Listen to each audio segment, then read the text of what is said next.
Hello दोस्तों, osprey club में आपका स्वागत है। दोस्तों, कई दिनों से मेरे पास मैसेज आए थे कि बीए फाइनल ईयर की राजनीतिक विज्ञान का पेपर चाहिए। तो बीए फाइनल ईयर की राजनीतिक विज्ञान के लिए ही स्पेशल इस वीडियो को बनाया गया है। इसमें विदेश नीति और अंतर्राष्ट्रीय संबंधों को समझना है हमें। तो इसको समझने से पहले आप अपनी यूनिवर्सिटी का सिलेबस उठाइए। कई यूनिवर्सिटियों के सिलेबस में लिंक में देने वाला हूँ, तो उस सिलेबस को आप पहले देखिए। सिलेबस को देखने के बाद में पुराने पेपर्स को देखिए। पुराने पेपर्स और सिलेबस दोनों जब आप देख लो तो उसके बाद इस वीडियो को देखना शुरू कीजिए। तो बीए फाइनल ईयर के जो राजनीति विज्ञान के छात्र हैं, ठीक है, उनके लिए सेकंड पेपर का ये वीडियो है। दोस्तों, आपका घर है, आपके आसपास आपके पड़ोसी भी रहते हैं, ठीक है। पड़ोसियों से दूर भी कोई और रहता होगा जिनसे आपके रिश्ते हैं, आपकी दोस्ती है। तो जिस तरीके से आप उनके साथ बिहेवियर करते हो अपने पड़ोसियों के साथ, ठीक है, आप जो उनसे दूर अपने दोस्तों के साथ बिहेव करते हो, उसी तरीके से एक देश को भी अपने पड़ोसियों और दूर स्थित देशों के साथ बिहेव करना होता है। तो इसी को विदेश नीति कहा जाता है, ठीक है। तो किसी राष्ट्र द्वारा अपने हित साधने के लिए अन्य राष्ट्रों के साथ किए जाने वाले प्रयासों को विदेश नीति कहते हैं।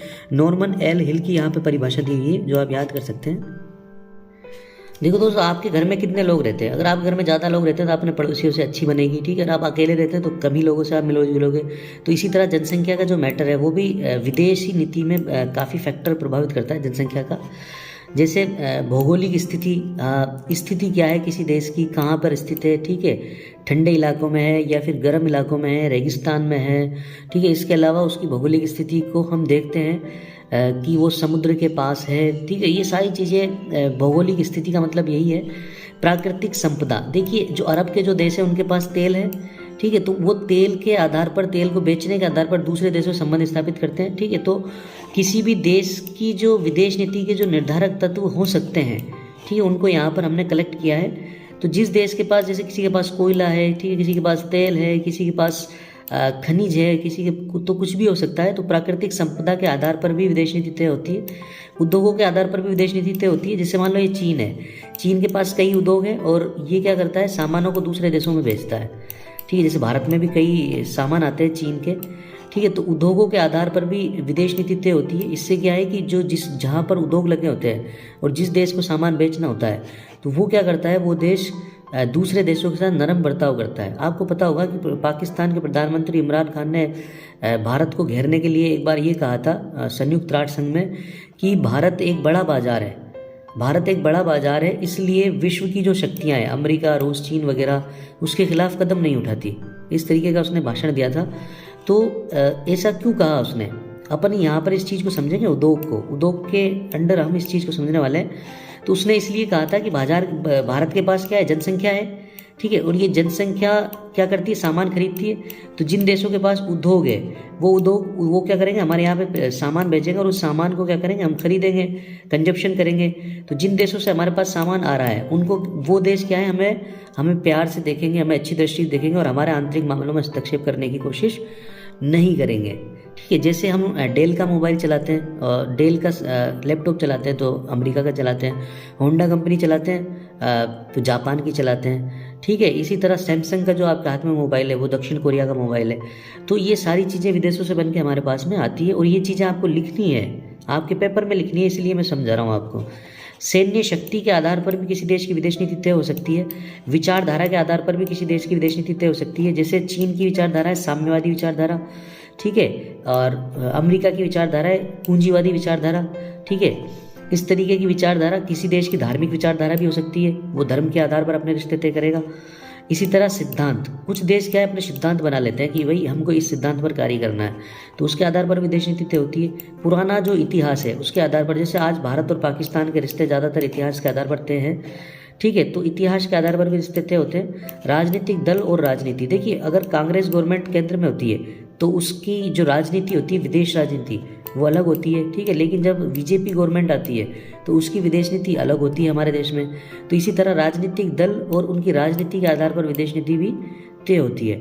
ये आपके पेपर में ये प्रश्न भी आता है कि बीजेपी के कार्यकाल में, यानी श्री नरेंद्र मोदी जी के कार्यकाल में भारत की विदेश नीति पर प्रकाश डालिए। तो राजनीतिक दल और राजनीति भी क्या करते हैं, विदेश नीति को प्रभावित करती है। नदियाँ भी विदेश नीति को प्रभावित करती हैं। नदियाँ कैसे प्रभावित करती है दोस्तों? जैसे मान लो कि ये हमारा भारत है, इस भारत के ऊपर इधर की तरफ बांग्लादेश है। अब बांग्लादेश से एक नदी बहकर आती है, तीस्ता नदी। तो तीस्ता नदी के पानी के बंटवारे को लेकर भारत और बांग्लादेश के बीच मनमुटाव रहता है। और हमारी जो दीदी है बांग्लादेश की ममता बनर्जी, वो क्या कहती है कि हमें ये जो नदी का पानी है ज़्यादा चाहिए, जबकि जो बांग्लादेश की प्रधानमंत्री है शेख हसीना वगैरह, वो कहती है हमें इस नदी का, तीस्ता नदी का पानी ज़्यादा चाहिए। तो इस तरीके से नदियों के आधार पर भी रिश्ते तय होते हैं, रिश्ते बिगड़ते भी हैं, ठीक है, रिश्ते टूट भी जाते हैं विदेशों से। और खनिज के आधार पर भी रिश्ते तय होते हैं दोस्तों, जैसे जिस खनिज की हमें आवश्यकता है उस खनिज को हम विदेशों से मंगाने के लिए उनके साथ किस तरह का व्यवहार करते हैं। जैसे मान लो कि हम हमारे जो प्लांट्स हैं, जैसे परमाणु जो प्लांट्स है, जहाँ पर हम परमाणु बिजली घर है, जैसे कुडनकुलम है, ये जैसे ये मान लो कि ये भारत है और यहाँ पर आपको पता ही है तमिलनाडु है, ठीक है। तो इधर जो जो हमारे प्लांट्स लगे हुए हैं, हमें रूस से सामान मंगाना होता है हमें इनके लिए, यानी ठीक है। और इसी तरह ये जो महाराष्ट्र है, इस महाराष्ट्र में भी हमें जो प्लांट के सामान मंगाने होते हैं अमेरिका से। तो परमाणु बिजली घरों के लिए हमें खनिज मंगाने होते हैं। तो इनके आधार पर भी जो रिश्ते तय होते हैं। धार्मिक तत्व भी कभी कभी काफ़ी प्रभावित करता है चीज़ों को। जैसे मान लो कि अभी अभी कुछ ही दिन पहले की बात है कि पाकिस्तान का प्रधानमंत्री इमरान खान गया श्रीलंका जाने के बाद में उसने जो मुसलमानों के अधिकार है उनके लिए आवाज़ उठाई, ठीक है।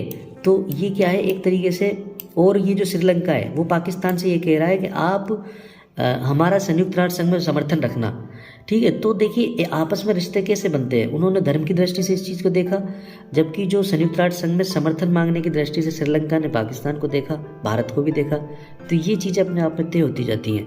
तो किसी भी देश की विदेश नीति को तय करने की ये चीज़ें हो सकती हैं, और ये सब की सब आपको याद होनी चाहिए। और अगर आपको याद नहीं है तो आप इनको एक बार सुन लो, और सुनने के बाद में आपको जैसे जैसे याद आती जाएंगी चीज़ें लिखते जाना। लेकिन सवाल अगर भारत की विदेश नीति के निर्धारक तत्वों की बात आए तो बात अलग हो जाती है, फिर थोड़ी सी अलग हो जाती है। आपको जो मैंने पहले चीज़ें बताई उन्हीं चीज़ों को आप लिख सकते हो, लेकिन यहाँ कुछ चीज़ें और जोड़ सकते हो आप, जैसे गुट निरपेक्षता जोड़ सकते हो आप। गुट निरपेक्षता क्या होती है दोस्तों, जैसे मान लो आपके गाँव में दो गुट बने हुए हैं, एक गुट ये है और दूसरा गुट ये है, ठीक है। ये मान लो अजय का गुट है, ठीक है, और ये विजय का गुट है। और आप दोनों ही गुटों से दूर रहकर अपना एक छोटा सा संगठन बना लेते हो कि यार तुम दोनों झगड़ा कर रहे हो, इसलिए हम क्या है हमारा अलग ही गुट बना लेते हैं और हम गाँव में शांति की स्थापना करते हैं। तो उसको बोलते हैं गुट निरपेक्षता। निरपेक्ष का मतलब होता है गुट से दूर हो जाना। तो इन दोनों गुटों से, अजय और विजय के गुटों से आप दूर हो गए तो ये कहलाएगा गुट निरपेक्षता, ठीक है। तो गुट निरपेक्षता भारत की विदेश नीति का प्रमुख अंग है। दरअसल अमेरिका और रूस दोनों के बीच, दोनों जो क्या है एक तरीके का गुट बना लेते हैं विश्व में। पहले शीत युद्ध काल में बनाया था, अब दोबारा से बना रहे हैं। तो इन दोनों देशों को संतुलित करने के लिए भारत ने और कई देशों के साथ मिलकर गुट निरपेक्षता का पालन किया था, वो अपन आगे बढ़ेंगे। पंचशील सिद्धांत, ये भी हमारी विदेश नीति का काफ़ी महत्वपूर्ण निर्धारक तत्व है। दरअसल चीन के साथ हमने एक समझौता किया था, उसको हम आगे पढ़ेंगे। निशस्त्रीकरण भी हमारी विदेश नीति का एक निर्धारक तत्व है। निशस्त्रीकरण, शस्त्र का मतलब होता है हथियार, नी का मतलब होता है हथियारों को हटाना। तो निशस्त्रीकरण का मतलब है दोस्तों कि भारत ये चाहता है कि दुनिया से ये जो परमाणु हथियार है, जो मिसाइल्स हैं और जो मानवता को ख़त्म कर सकती हैं, विश्व को ख़त्म कर सकती हैं, हाइड्रोजन बम, रासायनिक बम, जैविक बम, इन सब को ख़त्म करना होगा, भारत ये चाहता है। तो इस आधार पर भी हमारी विदेश नीति तय होती है। भारत साम्राज्यवाद का विरोध करता है, उपनिवेशवाद का इसने विरोध किया है, इसके आधार पर भी हमारे दक्षिणी अफ्रीका से संबंध अच्छे बने हैं। रंग भेद की नीति के आधार पर भी हमारे दक्षिण अफ्रीका से अच्छे रिश्ते बने हैं, ठीक है। जनसंख्या के आधार पर भी विदेश नीति तय होती है। जैसे मैंने अभी आपको उदाहरण दिया कि पाकिस्तान के प्रधानमंत्री ने ये कहा था कि भारत एक बड़ा बाजार है, तो जनसंख्या काफ़ी मैटर रखती है। देखिए जनसंख्या लगता ऐसा है कि बुरी है, लेकिन कई बार जनसंख्या सही भी होती है। जैसे मान लो ये हमारा भारत है, ठीक है, इस भारत में मान लो 100 लोग रहते हैं, ठीक है। इन 100 लोगों को सामान चाहिए, तो या तो भारत इनको बना के दे दे, या फिर भारत दूसरे देशों से सस्ता सामान खरीद कर इनको उपलब्ध कराए, ठीक है, या दूसरे देशों की कंपनियां भारत में आकर माल बनाए और भारत के इन 100 लोगों को बेचे, ठीक है। तो भारत का में क्या है, और कई देशों में मान लो एक ही लोग रह रहे हैं, ठीक है। तो अन्य देशों की जनसंख्या कम है, भारत की जनसंख्या ज़्यादा है। तो भारत की जनसंख्या को जैसे मान लो कि भारत में 100 लोग हैं, तो 100 के 100 लोगों को मोबाइल चाहिए, ठीक है। तो इनको मोबाइल चाहिए, तो दूसरे देशों की कंपनियां आकर हमारे यहाँ मोबाइल बनाएगी और हमें उपलब्ध कराएगी, क्योंकि अगर हम खुद मोबाइल बनाएंगे, सरकार मोबाइल बनाएगी तो वो महंगा पड़ता है, ठीक है। तो दूसरी कंपनियां जैसे सैमसंग है, ठीक है, और ये जो वीवो है, ये आपका वीवो मोबाइल चीन का है। तो इसी तरीके से कई कंपनियां आकर भारत में, जनसंख्या जो है वो काफ़ी फैक्टर है, बड़ा फैक्टर है। भारत के पड़ोसी देशों के पड़ोसी देशों का व्यवहार कैसा है, उसके आधार पर भी हमारी विदेश नीति तय होती है। आतंकवाद ने विदेश नीति को काफ़ी प्रभावित किया है, ठीक है। तो देखिए, जनसंख्या, आतंकवाद, परमाणु बम, ठीक है, इन सब को आप इसमें जोड़ सकते हैं। भारत की विश्व कुटुंब की विचारधारा है, यानी पूरी दुनिया को एक परिवार के रूप में मानने की भारत की जो विचारधारा है वो भी विदेश नीति को काफ़ी प्रभावित करती है। भारतीय बाजार है, वैश्विक संगठनों में भारत की जो भूमिका है, जैसे संयुक्त राष्ट्र संघ में भारत की क्या भूमिका है, उससे भी हमारी विदेश नीति तय होती है दोस्तों, ठीक है। इसके अलावा भारत की जो सैन्य शक्ति है उसके आधार पर भी विदेश नीति तय होती है। दरअसल छोटे मोटे राष्ट्र जो हैं उनके आधार पर हम ऐसे व्यवहार करते हैं जैसे कि हम उनके साथ चल रहे हैं, उनको लेकर चल रहे हो, ठीक है। जैसे मालदीव है, मालदीव में एक बार तख्ता पलट होने वाला था तो हमारी सेना वहाँ पर गई और उस तख्ता पलट को रोक दिया। तो ये भी क्या है कि विदेश संबंधों को प्रभावित करती है। मालदीव के राष्ट्रपति हैं, उन मालदीव के राष्ट्रपति ने अभी कुछ ही साल पहले हमसे कहा था कि आप आइए और यहाँ पर तख्ता पलट को रोकिए। अभी कुछ दिन पहले भी वहाँ तख्ता पलट हुआ था। तो हम हमारी सैन्य शक्ति के आधार पर भी, श्रीलंका में तमिल लिट्टे जब आंदोलन कर रहा था श्रीलंका में, तो आपको पता होगा राजीव गांधी ने वहाँ सेना भेजकर लिट्टे को रोकने का प्रयास किया था। तो ये इसका मतलब क्या है, ये सैनिक शक्ति का प्रदर्शन भी होता है। इसके अलावा जो सेनाएं होती है आपस में युद्ध अभ्यास करती हैं, युद्ध अभ्यास के आधार पर विदेश नीति के निर्धारक तत्व होते हैं। तो ये सारी चीज़ें आप लिख सकते हो परीक्षा में। दोस्तों, जो यूरोप के देश है, अमेरिका है, रूस है, जापान है, ठीक है, ये सब क्या है, जर्मनी है, ये सब विकसित देशों की श्रेणी में आते हैं। दरअसल ये जो विकसित देश हैं, इन देशों में जो 16वीं 17वीं सदी में ही क्या है कि औद्योगिक क्रांति जो है शुरू हो गई थी। तो उसके बाद में जैसे 1857 के समय यहाँ पर औद्योगिक क्रांति की शुरुआत हो गई थी, फिर बाद में धीरे धीरे विश्व में फैल गई। लेकिन उस समय हमारा भारत क्या है, एक उपनिवेश था। इसी तरह कई देश उपनिवेश थे। तो जो देश बाद में आज़ाद हुए और जिन देशों में औद्योगिक क्रांति लेट शुरू हुई वो विकासशील देश कहलाते हैं, और ये अभी विकसित नहीं हुए हैं। जैसे चीन भी विकासशील देश की श्रेणी में आता है, भारत विकासशील देश की श्रेणी में आता है। तो विदेश नीति को समझने से पहले हमें विकसित देश और विकासशील देश के बीच में अंतर को समझना होगा, ठीक है।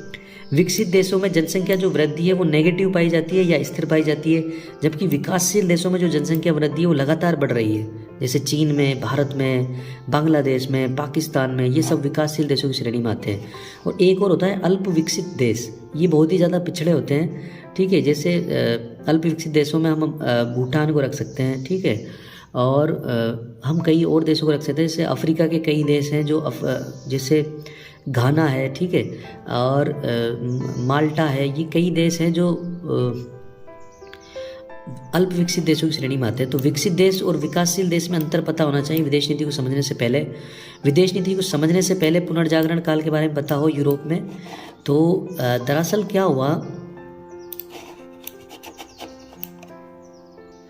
विदेश नीति को समझने से पहले आप ये देखिए यूरोप में पुनर्जागरण का काल आया, यानी जो यूरोप में क्या है, धार्मिक जो कट्टरता थी वो बहुत ज़्यादा थी, ठीक है। चर्च जो कह देता था वही चीज़ें मान्य होती थी, ठीक है। तो और अगर कोई धर्म के खिलाफ कुछ बोल देता था तो उसे आग लगा देते थे, ठीक है। तो यूरोप में पुनर्जागरण का काल आया, धर्म की जो कट्टरता थी वो खत्म हुई और लोगों ने जो व्यापारिक जो सोचे वहाँ पर वो विकसित हुई।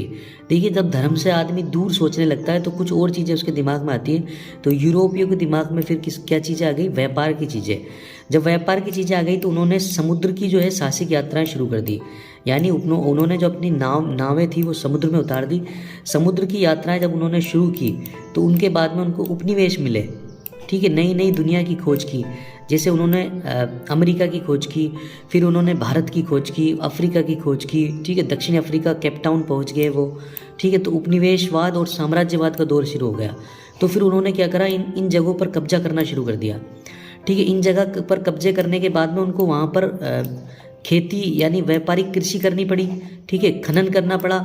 व्यापार के लिए चीज़ों को इस्तेमाल करने के लिए उनको क्या करा, दासों की आवश्यकता हुई। तो उन्होंने क्या कर दिया, फिर दास व्यापार शुरू कर दिया। तो दास व्यापार शुरू करने के बाद में और उपनिवेशों के चक्कर में प्रथम विश्व युद्ध की शुरुआत हो गई, ठीक है। तो प्रथम विश्व युद्ध हुआ। प्रथम विश्व युद्ध को रोकने के लिए राष्ट्रसंघ की स्थापना हुई। प्रथम विश्व युद्ध के बाद युद्ध को रोकने के लिए राष्ट्रसंघ की स्थापना हुई, लेकिन राष्ट्रसंघ असफल हो गया और दूसरा विश्व युद्ध छिड़ गया। फिर दूसरे विश्व युद्ध के बाद अगले विश्व युद्ध को कोई ना हो, इसलिए संयुक्त राष्ट्र संघ की स्थापना हुई। तो राष्ट्र संघ और संयुक्त राष्ट्र संघ में अंतर पता होना जरूरी है, आपकी परीक्षा में पूछा जाता है। राष्ट्र संघ की स्थापना प्रथम विश्व युद्ध के बाद हुई और संयुक्त राष्ट्र संघ की स्थापना दूसरे विश्व युद्ध के बाद हुई। फिर इसके बाद में जब दुनिया प्रथम विश्व युद्ध और द्वितीय विश्व युद्ध से निमट चुकी, तो उसके बाद में पूंजीवादी विचारधारा और साम्यवादी विचारधारा ने जन्म लिया। पूंजीवादी और साम्राज्यवादी विचारधारा का अंतर आपको पता होना चाहिए। दरअसल अगर लोगों को कई चीज़ें राज्य उपलब्ध कराए तो उसको बोलते हैं साम्यवादी विचारधारा। जैसे मान लो कि कोई देश है, वो अपने जो नागरिक हैं उनको गेहूं उपलब्ध कराता है, कार उपलब्ध कराता है, ठीक है, उनको मोबाइल उपलब्ध कराता है, चीज़ें बनाकर उनको उपलब्ध कराता है, कपड़े उपलब्ध कराता है, ठीक है। तो ये क्या है, एक तरीके की साम्यवादी विचारधारा, यानी जो सरकार है वो उसका नियंत्रण हो जाता है सभी चीज़ों पर। जैसे खनन पर नियंत्रण हो जाता है, कृषि पर नियंत्रण हो जाता है, पशुओं पर नियंत्रण हो जाता है, ठीक है। और वो जो राज्य होता है या सरकार होती है वो अपने हिसाब से लोगों को चीज़ें उपलब्ध कराती है, ठीक है। लेकिन पूंजीवादी विचारधारा क्या सोचती है, पूंजीवादी विचारधारा ये सोचती है कि ये जो बाजार है इस बाजार को फ्री छोड़ दें, और ये जो बाजार है ये अपने जो बिना दिखने वाले हाथ हैं उनके जरिए अपने आप नियंत्रण पा लेता है। दोस्तों आज आपने देखा होगा कि हमारे जो एयरपोर्ट्स हैं उनका हम निजीकरण कर रहे हैं, तो और हमारे रेलवे का भी निजीकरण शुरू हो चुका है, हमारी बसों का निजीकरण शुरू हो चुका है। तो दरअसल सरकार ये चाहती है कि ये जो चीज़ें हैं ये अपने आप हैंडल हो जाएगी, बाजार अपने आप को संभाल सकता है, ठीक है। तो इसको पूंजीवादी विचारधारा कहते हैं। इसमें निजीकरण, उदारीकरण, वैश्वीकरण ये काफ़ी इंपॉर्टेंट चीज टर्म्स होती है, इसको हम आगे पढ़ेंगे। तो पूंजीवाद विचारधारा और साम्यवादी विचारधारा में अंतर पता हो, शीत युद्ध और सोवियत संघ के विघटन के बारे में पता हो, ठीक है, ये हम आगे पढ़ेंगे। शीत युद्ध के काल में गुट निरपेक्षता के बारे में भी आगे पढ़ेंगे। एक ध्रुवीय विश्व और बहुध्रुवीय विश्व का आपको पता होना चाहिए। दरअसल प्रथम विश्व युद्ध, ठीक है, और द्वितीय विश्व युद्ध के बाद में अमेरिका एक शक्ति के रूप में उभरा था, ठीक है। तो और इधर सोवियत संघ एक शक्ति के रूप में उभरा था, ठीक है। तो सोवियत संघ और अमेरिका दोनों अपने अपने पास देशों को खींच रहे थे। तो एक तरीके से ध्रुव बन गए थे। ध्रुव का मतलब होता है ये हमारी जो पृथ्वी है उसके ऊपर उत्तरी ध्रुव और नीचे क्या पाया जाता है, दक्षिणी ध्रुव। तो इसी तरह पूरी पृथ्वी दो ध्रुवों में बट चुकी थी, एक तरफ था अमेरिका और दूसरी तरफ था सोवियत संघ। तो इसको बोलते हैं दो ध्रुवीय विश्व, ठीक है। फिर इसके बाद में सोवियत संघ का विघटन हो गया, ये सोवियत संघ टूट चुकी। फिर क्या बचा, एक ध्रुव बचा, यानी अमेरिका बचा। तो उस स्थिति को बोलते हैं एक ध्रुवीय विश्व। फिर उसके बाद में सन 2003 या 2005 के बाद या सन 2000 के बाद चीन जैसी शक्ति पटल पर आ गई, रूस भी वापस इस पटल पर आ गया, भारत ने भी अब काफ़ी ताकत हासिल कर ली, ठीक है। तो ऐसे कई राष्ट्र हैं जो ताकतवर होते गए। तो जब फिर विश्व में कई ध्रुव बनने लगे, ठीक है। तो इस व्यवस्था को कहते हैं बहुध्रुवीय विश्व। समझ में आ गया। एक होता है उत्तर दक्षिण संवाद और एक होता है दक्षिण दक्षिण संवाद। ये भी काफ़ी परीक्षा में आपके पूछा जाता है ये चीज़ें। तो दरअसल क्या है, विदेश नीति को अच्छी तरीके से समझने से पहले हमको इन टर्म्स को समझना होगा। तो उत्तर दक्षिण संवाद और दक्षिण दक्षिण संवाद क्या होता है, देखिए इधर। जैसे मान लो कि ये पृथ्वी है, ठीक है, ये पृथ्वी का गोला है। इस पृथ्वी के गोले के बीच में ये भूमध्य रेखा है, ठीक है। इस भूमध्य के ऊपर जो है उत्तरी गोलार्ध है और नीचे जो है दक्षिणी गोलार्ध है। तो उत्तरी गोलार्ध के जो राष्ट्र हैं दरअसल वो विकसित राष्ट्र हैं, जैसे अमेरिका है, ठीक है, और कनाडा है और जापान है, ठीक है। इसके अलावा रूस है, यूरोप के राष्ट्र हैं, लंदन, फ्रांस, जर्मनी वगैरह। तो ये राष्ट्र क्या है, जब आपस में संवाद करते हैं उत्तरी गोलार्ध के राष्ट्र, तो उसको बोलते हैं उत्तरी संवाद, ठीक है, यानी बातचीत। संवाद का मतलब होता है बातचीत। और जब उत्तर और दक्षिण में भारत भी आता है, दक्षिणी अफ्रीका भी आता है, अफ्रीका के राष्ट्र आते हैं, ऑस्ट्रेलिया आता है, न्यूजीलैंड आता है। तो ये जो दक्षिणी गोलार्ध के जो राष्ट्र हैं, यानी भूमध्य रेखा से नीचे की तरफ के जो राष्ट्र हैं, आपके नक्शे में देखिए चीज़ों को। तो उत्तरी गोलार्ध के राष्ट्र और दक्षिणी गोलार्ध के राष्ट्र जब आपस में, दक्षिणी गोलार्ध के राष्ट्र जब आपस में बात करते हैं, संवाद करते हैं, तो उस चीज़ को बोलते हैं उत्तर दक्षिण संवाद, ठीक है। और जब दक्षिण के राष्ट्र, जैसे मान लो अफ्रीका के और भारत के बीच में बातचीत हो या भारत के और ऑस्ट्रेलिया के बीच में बातचीत हो, तो उसको बोलेंगे दक्षिण संवाद, ठीक है। दक्षिण में दरअसल ज़्यादातर अविकसित, अल्प विकसित, ठीक है, विकासशील राष्ट्र आते हैं। तो विकासशील राष्ट्र आपस में जब संवाद करते हैं तो उसको बोलते हैं दक्षिण संवाद। इसका सबसे अच्छा उदाहरण इब्सा है, इंडिया, ब्राज़ील और साउथ अफ्रीका। ठीक है, ये जो मंच है ये किसका उदाहरण है? दक्षिण दक्षिण संवाद का। G20 जो राष्ट्रों का संवाद है वो उत्तर दक्षिण संवाद का बेहतरीन उदाहरण है। आपके पेपरों को आप देखो, पेपर में आपके एक सवाल आता है 2019 में आया था कि संयुक्त राष्ट्र संघ के उद्देश्य क्या है। एक सवाल आया था कि यूएन महासभा क्या है और कैसे कार्य करती है। ठीक है, एक सवाल आया था कि संयुक्त राष्ट्र संघ की उपलब्धियों को गिनाइए। एक सवाल आता है संयुक्त राष्ट्र संघ की चुनौतियों को गिनाइए। तो ये सब चीज़ें आपको याद करनी है। ठीक है, तो संयुक्त राष्ट्र संघ की स्थापना से पहले आपको राष्ट्र संघ को पढ़ना होगा। देखिए, पहले प्रथम विश्व युद्ध हुआ, प्रथम विश्व युद्ध के बाद में राष्ट्र संघ की स्थापना हुई, राष्ट्र संघ असफल हुआ और तृतीय विश्व युद्ध पैदा हो गया। तो फिर दूसरा विश्व युद्ध लड़ा गया। इसमें मित्र शक्तियाँ थी, इंग्लैंड, फ्रांस, अमेरिका, ये मित्र शक्तियाँ थी। ठीक है, और जो ध्रुवी राष्ट्र थे जैसे जर्मनी, जापान और क्या कहते हैं इटली वगैरह, ये ध्रुवी राष्ट्रों की श्रेणी में आते थे। तुर्की भी इनमें शामिल था। तो दूसरा विश्व युद्ध इनके बीच में लड़ा गया। फिर इसके बाद में यूएनओ की स्थापना हुई 1944 में। याल्टा जो है, यूक्रेन एक राष्ट्र है, उसके यहाँ पर याल्टा में एक सम्मेलन हुआ था। इस याल्टा सम्मेलन में यूएन चार्टर जो है वो वजूद में आया। यूएन चार्टर का मतलब होता है जैसे कोई भी संविधान है, किसी भी संगठन की जब स्थापना करते हैं तो एक संविधान को बनाते हैं जिसको चार्टर कह सकते हैं हम। तो इस चार्टर पर फिर उन लोगों के हस्ताक्षर होते हैं जो उस संविधान में शामिल होना चाहते हैं। ठीक है, तो यूएनओ के लिए एक चार्टर बनाया गया, इसको यूएन चार्टर कहते हैं। तो इस चार्टर पर फिर वहाँ पर साइन हुए याल्टा में। ठीक है, तो यूएनओ की स्थापना में अमेरिका के जो राष्ट्रपति हैं उनका काफ़ी रोल था, और रूस के राष्ट्रपति, सोवियत संघ के राष्ट्रपति का भी काफ़ी अच्छा रोल था। तो यूएनओ की स्थापना हो गई कब? 24 अक्टूबर 1945 को। यूएन के 6 अंग हैं जो आपको नाम याद करने हैं उनके, और उनके कार्य याद करने हैं। महासभा, सुरक्षा परिषद, आर्थिक और सामाजिक परिषद, न्यास परिषद, अंतर्राष्ट्रीय न्यायालय और सचिवालय। इन अंगों के बारे में हम अलग से अध्ययन करेंगे। देखिए, आपकी परीक्षा में सवाल आता है कि संयुक्त राष्ट्र संघ की स्थापना के उद्देश्य क्या है ना। और ये बहुत ही सीधा सवाल है, लेकिन अगर हम पढ़ते नहीं है तो हम सोचते हैं कि इसका आंसर कैसे दें। इसका आंसर दोस्तों आपके दिमाग में जो भी आ रहा है वो चीज़ आप लिख सकते हो। जैसे मैंने कई चीज़ों को यहाँ पर लिखा है, जैसे बातचीत के लिए एक मंच तैयार किया विश्व के देशों ने। ठीक है, वैश्विक शांति और सुरक्षा के लिए एक मंच तैयार किया दुनिया के राष्ट्रों ने। ठीक है, युद्ध की स्थिति को टालने के लिए ताकि दोबारा से युद्ध ना हो। मानव अधिकारों की रक्षा के लिए भी संयुक्त राष्ट्र संघ की स्थापना हुई। महिलाओं के अधिकारों की रक्षा के लिए भी संयुक्त राष्ट्र संघ की स्थापना हुई। बच्चों के अधिकारों की रक्षा के लिए भी संयुक्त राष्ट्र संघ की स्थापना का मकसद रहा है। पर्यावरण की रक्षा के लिए भी संयुक्त राष्ट्र संघ की रक्षा है। वन्य जीवों और पेड़ पौधों की बचाने के लिए भी संयुक्त राष्ट्र संघ की स्थापना का लक्ष्य रहा है। सांस्कृतिक जो धरोहर होती है, जैसे हमारे किले हैं, इनकी रक्षा के लिए भी संयुक्त राष्ट्र संघ की स्थापना हुई। सैनिकों के अधिकारों की रक्षा के लिए भी, विश्व में आर्थिक समानता के लिए भी। जैसे जान लो ये 5 लोग हैं, इन 5 लोगों के पास, एक के पास तो है 1 लाख रुपए, एक के पास है 20,000, एक के पास 10,000, एक के पास 5 रुपये और एक के पास 1 रुपया। तो इनके बीच में देखिए कितनी असमानता है। ठीक है, तो ये जो असमानता है इसको कम करने के लिए इसको बोलते हैं आर्थिक असमानता। तो आर्थिक समानता लाने के लिए संयुक्त राष्ट्र संघ काम कर रहा है। गरीबी को मिटाने के लिए, गरीब देशों की स्थिति में सुधार के लिए, महामारी से दुनिया को बचाने के लिए, स्वास्थ्य, शिक्षा और शरणार्थियों के अधिकारों के लिए। शरणार्थी का मतलब होता है जैसे मान लो कि ये कोई देश है और ये हमारा भारत है, तो इस भारत में, इस देश में युद्ध हो रहा है और इस युद्ध से भागकर अगर हमारे यहाँ कोई शरण लेता है तो उसको बोलते हैं शरणार्थी। जैसे म्यांमार में रोहिंग्या मुसलमानों को परेशान किया जा रहा है, तो रोहिंग्या मुसलमान अगर भारत में आके शरण लेते हैं तो उनको बोलते हैं शरणार्थी। ठीक है, और ये जो महामारी का जो कोरोना अवाल चल रहा था, तो कोरोना को रोकने के लिए जो विश्व स्वास्थ्य संगठन है उसने काफ़ी प्रयास किए। तो विश्व स्वास्थ्य संगठन संयुक्त राष्ट्र संघ की एक एजेंसी है। ठीक है, तो संयुक्त राष्ट्र संघ महामारी से लड़ने के लिए भी की स्थापना, इसका उद्देश्य रहा है।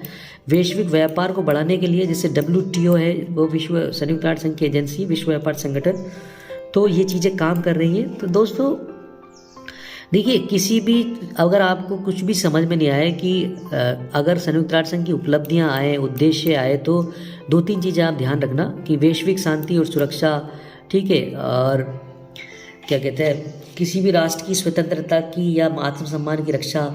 ठीक है, महामारी अभी चली रही है, महामारी से बचना, अब स्वास्थ्य, शिक्षा, ठीक है, पढ़ाई लिखाई, सैनिकों के अधिकार, ये मानव अधिकार, ये चीज़ों को आप टर्म्स को याद करिए और ये चीज़ें आपको काफ़ी सारी याद रह जाएंगी जब आप वीडियो को बार बार सुनेंगे। तो संयुक्त राष्ट्र संघ की 4 उपलब्धियों को गिनाइए। देखिए आपके पेपर में ये सवाल है, ठीक है। तो उपलब्धियों से संबंधित अगर चीज़ आपके दिमाग में नहीं आती उस समय, तो आप जो मैंने आपको ये जो अभी उद्देश्य बताए थे, इन्हीं को आप उपलब्धियों में लिख सकते हो कि संयुक्त राष्ट्र संघ ने बातचीत के लिए एक मंच के रूप में कार्य किया है, वैश्विक शांति और सुरक्षा के लिए काम किया है, कई बार युद्धों की स्थिति को टाला है, मानव अधिकारों की रक्षा की है, महिलाओं के अधिकारों की रक्षा की है, पर्यावरण की रक्षा की है, बच्चों के अधिकारों की रक्षा की है, वन्य जीव और पेड़ पौधों को बचाया है, सांस्कृतिक धरोहर को बचाया है, सैनिकों के अधिकारों के लिए लड़ाई लड़ी है।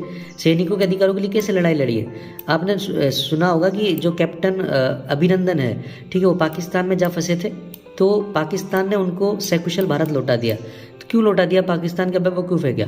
लेकिन अंतर्राष्ट्रीय स्तर पर संयुक्त राष्ट्र संघ की कुछ ऐसी संधियां हैं जिनके तहत एक देश को किसी सैनिक के अधिकारों की रक्षा करनी होती है, ठीक है, या चाहे वो किसी भी दुश्मन देश का हो। तो इन सैनिक अधिकारों की रक्षा के लिए संयुक्त राष्ट्र संघ की एजेंसियां काम कर रही है। विश्व में आर्थिक समानता के लिए संयुक्त राष्ट्र संघ ने कार्य किया है। विश्व में गरीबी को मिटाने के लिए संयुक्त राष्ट्र संघ की कई एजेंसियां काम कर रही है, और संयुक्त राष्ट्र संघ कई देशों को गरीबी मिटाने के लिए फंड देता है। गरीब देशों की स्थिति में सुधार के लिए संयुक्त राष्ट्र संघ कई बार फंड दे चुका है। महामारी जैसे कोरोना अभी आया है, तो कोरोना से लड़ने के लिए, दुनिया को बचाने के लिए संयुक्त राष्ट्र संघ ने काफ़ी प्रयास किए हैं। स्वास्थ्य, शिक्षा और शरणार्थी, जैसे सीरिया में भी युद्ध छिड़ रहा है, और सीरिया और अरब और इजराइल से जो शरणार्थी भग कर जाते हैं, जैसे उत्तरी कोरिया से, तो उनकी रक्षा के लिए संयुक्त राष्ट्र संघ की कई एजेंसियां काम कर रही है। उनको खाना, पानी, रहने की व्यवस्था, उनकी शिक्षा की व्यवस्था, संयुक्त राष्ट्र संघ की कई एजेंसियां इसकी जिम्मेदारी निभा रही है। वैश्विक व्यापार के लिए कार्य कर रही है संयुक्त राष्ट्र संघ की WTO, विश्व व्यापार संगठन। तो कई सारी चीज़ें हैं, जो बहुत सारी चीज़ें आप लिख सकते हो, एक टॉपिक बनाकर उसमें कई सारी चीज़ें लिख सकते हो आप। बिल्कुल भी टेंशन लेने की या घबराने की ज़रूरत नहीं है। अगर आपको कुछ याद नहीं आ रहा और अगर आपने ये भी लिख दिया कि शिक्षा को बढ़ावा दिया है, स्वास्थ्य को बढ़ावा दिया है, सैनिकों के अधिकारों को बढ़ावा दिया है, पर्यावरण की रक्षा की है, वन्य जीवों की रक्षा की है, तो ये भी सही है। संयुक्त राष्ट्र संघ की उपलब्धियों में आप कुछ भी लिख सकते हो। संयुक्त राष्ट्र संघ के समक्ष चुनौतियाँ क्या हैं, ये आपकी परीक्षा में आता है, और 12 या 20 नंबर का सवाल आता है, बड़ा सवाल आता है ये, ठीक है। देखिए कई बच्चे क्या करते हैं, जब तैयारी करते हैं तो वो सीरीज को हाथ में ले लेते हैं, 1 वीक सीरीज को, और 1 वीक सीरीज का इस तरीके से अध्ययन करते हैं कि जैसे मान लो कि एक यूनिट में से 2 सवाल आते हैं, पहली यूनिट में से और सेकेंड यूनिट में से, तो आपको एक चूज करना होता है। तो कई बच्चे क्या करते हैं कि एक यूनिट का जो अगला वाला जो चैप्टर होता है उसको ले लेते हैं और इसको छोड़ देते हैं। ऐसा मत करिए दोस्तों, क्योंकि आप जो ये पढ़ रहे हो इसमें से छोटे सवाल भी बनकर आ सकते हैं, ठीक है, कहीं से भी कोई भी सवाल उठकर आ सकता है। तो सबसे पहले तो अपने सिलेबस को समझिए, ठीक है, उसके बाद में अपने पेपर्स को समझिए, फिर उसके बाद में जो आपके सिलेबस में जो घटनाएं हैं, ठीक है, जैसे संयुक्त राष्ट्र संघ है, आपके सिलेबस में जैसे दूसरा विश्व युद्ध है, आपके सिलेबस में अमेरिका की क्रांति अगर है, तो इन चीज़ों को आप समझिए कि आखिर ये दुनिया में हुई कैसे थी, क्योंकि आपको आगे भी अध्ययन करना है, आपको आगे भी परीक्षाएं देनी है। जब आप इन चीज़ों का अभी समझोगे तभी जाके आगे समझ में आएगी। अगर आप 1 वीक सीरीज का भी सहारा ले रहे हैं तो उसमें आप पेपर्स को देखिए, बस पेपर्स के अलावा आप क्वेश्चंस को देखिए, क्वेश्चंस के आंसर कैसे देना है इस चीज़ को देखिए, ठीक है, टॉपिक्स बनाने को देखिए, टॉपिक्स बनाने के बाद आपको क्या लिखना है उन चीज़ों को देखिए, ताकि क्या है आपको आने वाले समय में भी आपके कंसेप्ट क्लियर रहे। संयुक्त राष्ट्र संघ के समक्ष चुनौतियाँ क्या हैं? पहले तो ये बताइए चुनौती का मतलब क्या होता है। देखिए मान लो आप यहाँ पर किसी घोड़े पर सवार खड़े हैं, ठीक है, इस घोड़े पर सवार होकर आपको यहाँ पर यात्रा करनी है आगे, और आपने देखा आपके आगे एक पहाड़ खड़ा है, पहाड़ के बाद में आपने देखा आपके आगे एक नदी जा रही है, ठीक है, तो आपको पहाड़ को पार करना है, इस नदी को पार करना है। ये दोनों क्या है आपके लिए चुनौती है। तो संयुक्त राष्ट्र संघ के समक्ष चुनौतियाँ वो हैं कि उनसे पार कर संयुक्त राष्ट्र संघ को सफलता की सीढ़ी पर चढ़ना है। चुनौती का मतलब समझ में आ गया। तो संयुक्त राष्ट्र संघ के समक्ष जो पहली चुनौती है और जो हमारे दिमाग में आती है और जो हमारे देश से संबंधित है वो है कश्मीर की समस्या। दूसरी है चीन की महत्वाकांक्षा। चीन बहुत आगे बढ़ता जा रहा है और अपने पड़ोसी राष्ट्रों को परेशान कर रहा है, ठीक है। चीन की जो परमाणु कार्यक्रम है, पाकिस्तान के जो परमाणु कार्यक्रम है, इन दोनों के बीच में आपस में तालमेल है, तो ये भी संयुक्त राष्ट्र संघ की एक चुनौती है। ईरान के परमाणु कार्यक्रम भी संयुक्त राष्ट्र संघ की चुनौती है कि इनको कैसे रोका जाए, ठीक है, ताकि अमेरिका और अरब राष्ट्रों के बीच में जो खींचतान है उसको रोका जा सके। संयुक्त राष्ट्र संघ के समक्ष सबसे बड़ी परेशानी है सुरक्षा परिषद में स्थायी सदस्यता का मामला। दरअसल जो सुरक्षा परिषद है वो संयुक्त राष्ट्र संघ का एक अंग है, अभी मैंने बताया था आपको। तो इसमें क्या है कि जो इसके जो 5 सदस्य हैं वो तो स्थायी हैं और 10 सदस्य अस्थायी है। 10 सदस्य जो है उनको संयुक्त राष्ट्र की जो महासभा है वो चुनती है। तो संयुक्त राष्ट्र संघ के समक्ष ये चुनौती है कि कई देश जैसे भारत है, जापान है, ब्राज़ील है, ठीक है, ये देश क्या कर रहे हैं, ये जो 5 स्थायी सदस्य हैं जैसे अमेरिका, रूस और इंग्लैंड, फ्रांस और चीन, तो भारत जैसे देश ये चाहते हैं कि हमें भी स्थायी सदस्यता दो। तो संयुक्त राष्ट्र संघ में जो सुधार की जो गुंजाइश है वो संयुक्त राष्ट्र संघ के समक्ष कि कैसे सुधार किया जाए, ये बहुत महत्वपूर्ण चुनौती है। अरब इजराइल संघर्ष और फिलिस्तीन को कैसे आज़ाद किया जाए, ये भी संयुक्त राष्ट्र संघ की बहुत बड़ी चुनौती है।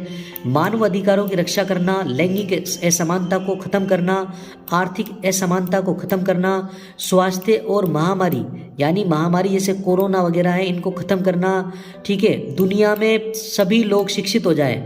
यूएनओ की ये भी बहुत बड़ी चुनौती है कि ये दुनिया में सबको शिक्षा देना चाहता है, लेकिन अशिक्षित लोग अभी बहुत हैं। पर्यावरण की समस्या जो है वो काफ़ी विकराल हो चुकी है। जलवायु परिवर्तन जो है वो काफ़ी विकराल रूप ले चुका है। जलवायु परिवर्तन का मतलब होता है जैसे ये हमारी पृथ्वी है लगातार गर्म होती जा रही है, तो गर्म होने से जो ग्लेशियर्स हैं वो पिघल रहे हैं और जो कृषि का जो प्रारूप है वो चेंज हो रहा है। तो जलवायु परिवर्तन को निपटना भी संयुक्त राष्ट्र संघ की महत्वपूर्ण चुनौती है। परमाणु बमों, रासायनिक बमों, हाइड्रोजन बमों का कई देश विकास कर रहे हैं और अपने पास रख रहे हैं, जैसे उत्तरी कोरिया ने बना लिया, ठीक है, पाकिस्तान ने बना लिया, भारत ने भी बनाया। तो ये संयुक्त राष्ट्र संघ की बहुत बड़ी चुनौती है कि इसको कैसे रोका जाए, ठीक है। नवीन शीत युद्ध शुरू हो चुका है। नवीन शीत युद्ध का मतलब है रूस और अमेरिका के बीच में खींचातान फिर से शुरू हो चुकी है, ठीक है। रूस, चीन, ईरान ये एक धड़े में आ चुके हैं और इधर अमेरिका, इंग्लैंड, ठीक है, जर्मनी, जापान और भारत भी इसी धड़े में आ रहा है इनके साथ ही। तो दुनिया 2 देशों में बटी हुई वापस से दिखाई दे रही है। तो नवीन शीत युद्ध शुरू हो चुका है। आतंकवाद बहुत ज़्यादा बढ़ चुका है और ये मानव अधिकारों को ख़त्म कर रहा है, ठीक है। गरीबी जो है वो काफ़ी विकराल रूप ले चुकी है। गरीबी को ख़त्म करना भी संयुक्त राष्ट्र संघ की बहुत बड़ी चुनौती है। बेरोजगारी है, भूख को ख़त्म करना है। कई लाखों बच्चे, करोड़ों बच्चे भूखे सोते हैं, ठीक है। ज़्यादातर अफ्रीका में तो इतनी भुखमरी है कि लोगों को घास फूस खाना पड़ता है, ठीक है, लोगों को गंदा पानी पीना पड़ता है। तो स्वस्थ पानी उपलब्ध कराना भी संयुक्त राष्ट्र संघ की बहुत बड़ी चुनौती है। स्वस्थ भोजन, अच्छा भोजन उपलब्ध कराना भी बहुत बड़ी चुनौती है संयुक्त राष्ट्र संघ की। शरणार्थियों की समस्याएं, मैंने बताया था शरणार्थी क्या होते हैं, तो उनको रखना, खाना देना, उनके स्वास्थ्य की रक्षा करना, ये संयुक्त राष्ट्र संघ की बहुत बड़ी चुनौती है। कई देशों में धार्मिक कट्टरता बढ़ती जा रही है, जैसे भारत में भी धार्मिक कट्टरता बढ़ती जा रही है, पाकिस्तान में बहुत ज़्यादा धार्मिक कट्टरता है। तो इस धार्मिक कट्टरता से निपटना भी संयुक्त राष्ट्र संघ की बहुत बड़ी चुनौती है। संयुक्त राष्ट्र संघ के बारे में हम पढ़ रहे हैं। संयुक्त राष्ट्र संघ के उद्देश्य, संयुक्त राष्ट्र संघ की चुनौतियाँ। संयुक्त राष्ट्र संघ के कुल 6 अंग मैंने बताए थे, तो एक एक अंग को देख लेते हैं हम। तो UN जो सुरक्षा परिषद है वो काफ़ी इम्पोर्टेंट है। दरअसल क्या है, जब अभी भारत और चीन के बीच में जब युद्ध की स्थिति पैदा हो गई थी, तो उसके बाद में सुरक्षा परिषद की आपात बैठक बुलाई गई थी। आपात बैठक के बाद में भारत और पाकिस्तान के बीच युद्ध टल चुका था। तो ऐसी जब कोई आपात स्थिति आ जाती है तो सुरक्षा परिषद की बैठक होती है। बैठक होने के बाद में फैसला लिया जाता है। तो वो फैसला लेने में इसके 10-15 सदस्य भाग लेते हैं। तो इस 15 सदस्यों में से 5 तो स्थायी होते हैं। उन स्थायी सदस्यों के नाम है रूस, अमेरिका, चीन, जापान, और जापान नहीं है, इंग्लैंड है और फ्रांस है। जबकि 10 अस्थायी सदस्य चुने जाते हैं UN महासभा के द्वारा। इनका कार्यकाल पूरा होने के बाद में दूसरे देशों को चुना जाता है। भारत कई बार स्थायी सदस्य बन चुका है। तो सुरक्षा परिषद का जो मुख्यालय है वो न्यूयॉर्क में है। ये संयुक्त राज्य अमेरिका का एक शहर है। स्थायी सदस्य और स्थायी सदस्यों को वीटो पावर होता है। जैसे मान लो किसी देश पर हमला करना है, संयुक्त राष्ट्र संघ की जो सेना है वो किसी देश पर हमला करके वहाँ पे मानव अधिकारों की रक्षा करनी चाहती है, तो उस सेना को हरी झंडी कौन देगा? उस सेना को हरी झंडी देगी सुरक्षा परिषद। तो सुरक्षा परिषद जब हरी झंडी देती है तो वोट पड़ते हैं। वोट पड़ने के बाद में ये जो 5 सदस्य हैं, इन 5 सदस्यों में से मान लो कि 14 सदस्यों ने ये वोट दिया है कि किसी देश पर हमला किया जाए, मानव अधिकारों की रक्षा के लिए इस देश पर हमला कर दिया जाए। लेकिन एक देश है, एक देश मान लो चीन है, इस देश ने कहा कि नहीं हमला नहीं करोगे, तो इसको बोलते हैं वीटो पावर। तो 14 देशों के मत भी एक देश के मत पर भारी पड़ गए। एक देश का वोट 14 देशों के वोटों पर भारी पड़ गया, इसको बोलते हैं वीटो पावर। तो ये वीटो पावर केवल इन 5 देशों को ही है। मान लो भारत स्थायी सदस्य, इन अस्थायी सदस्य इन 10 में से, ठीक है, और भारत ने दे दिया कि भाई भारत ने कहा कि इस देश पर हमला ना करे और 14 देशों ने कहा इस पर हमला करें, तो अस्थायी सदस्यता का वोट मायने नहीं रखता, ठीक है, ये बहुमत के लिए काम आता है बस, ठीक है। लेकिन जो 5 सदस्यों का जो वोट है उसमें वीटो पावर की शक्ति होती है। वीटो पावर का मतलब है कि 14 राष्ट्रों को अगर समर्थन है तो भी उस चीज़ को रोका जा सकता है। अस्थायी सदस्यों का चुनाव और कार्यकाल जो है, चुनाव तो महासभा करती है, यूएन महासभा, और कार्यकाल इनका 2 वर्ष का होता है। तो यूएन सुरक्षा परिषद जो है वो क्या क्या काम करती है, ये परीक्षा में पूछा जाता है आपके कि सुरक्षा परिषद के कार्य बताइए, उपलब्धियां बताइए। तो अंतर्राष्ट्रीय शांति और सुरक्षा के लिए काम करती है ये। यूएन महासभा कोई सुझाव देती है तो उस पर काम करती है, ठीक है। युद्ध की स्थिति में आपात बैठक करती है, जो मैंने अभी बताया। ये 2 देशों के बीच जैसे कोई विवाद हो जाता है, जैसे मान लो कि कश्मीर को लेकर भारत और पाकिस्तान बिल्कुल आमने सामने आ गए, है ना, और युद्ध होने ही वाला है, तो इस युद्ध को टालने के लिए, 2 देशों के विवादों को टालने के लिए जो सुरक्षा परिषद है वो आपात बैठक करती है और युद्ध को टाल देती है। अंतर्राष्ट्रीय मुद्दों पर चर्चा करने के लिए या वोट डालने के लिए भी ये आपस में वोटिंग करते हैं। वीटो पावर का इस्तेमाल करके किसी के खिलाफ कार्रवाई को रोका जा सकता है। सैन्य कार्रवाई का जो ऑर्डर है वो सुरक्षा परिषद के यहीं से जारी होता है। आतंकवाद का मुकाबला करने के लिए काफ़ी बढ़ चढ़कर सुरक्षा परिषद हिस्सा ले रही है। महामारी को रोकने का भी जैसे सुरक्षा परिषद जो है महामारी पर भी ध्यान देती है कि महामारी के जरिए कोई देश जो है दूसरे देश में कोई गड़बड़ी तो पैदा नहीं कर रहा। रासायनिक और जैविक हथियारों के इस्तेमाल और रोक को भी सुरक्षा परिषद रोकती है। क्या होते हैं रासायनिक और जैविक हथियार? देखिए, जैसे मान लो ये कोई व्यक्ति है, जैसे मान लो कि ये कोई व्यक्ति है, इस व्यक्ति की त्वचा पर आपने हाथ लगाया और आपके हाथ में कोई रासायनिक चीज़ है, तो इस व्यक्ति की त्वचा के जरिए वो क्या होगा, पूरे शरीर में फैल जाएगा और व्यक्ति मर जाएगा। तो इसको बोलते हैं रासायनिक जो है वो हमला, है ना। जैसे जो रूस के राष्ट्रपति पुतिन, उनका जो विरोधी है अभी, उस विरोधी का मुझे नाम या ध्यान नहीं है, तो उस विरोधी को रासायनिक हमला करवाया गया था पुतिन के जरिए, ठीक है। जैविक हथियार जो है, ऐसा बताया जाता है, जैविक हथियार होता है कि जैसे मान लो कि किसी देश की जो पेयजल व्यवस्था है, पानी की जो व्यवस्था है, उस पानी में हमने कई सारे बैक्टीरिया डाल दिए। बैक्टीरिया डालने के बाद में उस देश में महामारी फैल गई, महामारी से कई लोग मर गए। तो इस तरीके से जैविक हथियार भी बनाए जाते हैं। परमाणु बम और हाइड्रोजन जो बम है उनको रोकने का भी कार्य सुरक्षा परिषद करती है। या दरअसल जो परमाणु बमों का जो प्रसार है उसको विश्व में रोकने के लिए सुरक्षा परिषद बिल्कुल सजग है। संयुक्त राष्ट्र संघ का एक अंग है यूएन महासभा, इसको असेंबली भी कहते हैं, संयुक्त राष्ट्र असेंबली। इसका मुख्यालय न्यूयॉर्क में है। ये सभी सदस्यों की जनरल असेंबली है। जैसे मान लो कि संयुक्त राष्ट्र संघ में 200 सदस्य देश हैं, तो इन 200 सदस्यों को एक को सबको वोटिंग का पावर होता है। तो ये सभी सदस्य जाके यूएन असेंबली में अपना जो प्रतिनिधित्व करते हैं, ठीक है। तो सभी सदस्यों की जनरल असेंबली है। सुरक्षा परिषद को ये सुझाव देती है नए सदस्यों का प्रवेश और उनका निलंबन और निलंबन को रद्द करना, ये भी यूएन महासभा का कार्य है। बजट, देखिए दुनिया में संयुक्त राष्ट्र संघ कई जो देश हैं उनको बजट उपलब्ध कराता है, अनुदान उपलब्ध कराता है, ऋण उपलब्ध कराता है। तो उसको पास करने की जिम्मेदारी किसकी है? यूएन महासभा की, कि हमें साल में इतना बजट व्यय करना है। सुरक्षा परिषद के अस्थायी सदस्यों का चुनाव भी कौन करती है? यूएन महासभा करती है। अंतर्राष्ट्रीय न्यायालय के जो जस्टिस हैं, जज हैं, उनका चुनाव भी यूएन महासभा करती है। यूएन महासचिव कौन होता है, हम आगे पढ़ेंगे, उसका चुनाव कौन करती है? यूएन महासभा। दोस्तों, राजस्थान जो गवर्नमेंट है उसका शासन कहाँ से चलता है? सचिवालय से, ठीक है। तो इसी तरह जो संयुक्त राष्ट्र संघ है उसका भी एक सचिवालय होता है, ऑफिस होता है, कार्यालय होता है, इसको अपन ऐसे समझें। तो वो कार्यालय कहाँ है? न्यूयॉर्क में है, ठीक है। और इस कार्यालय का जो मेन जो हेड होता है उसको बोलते हैं महासचिव।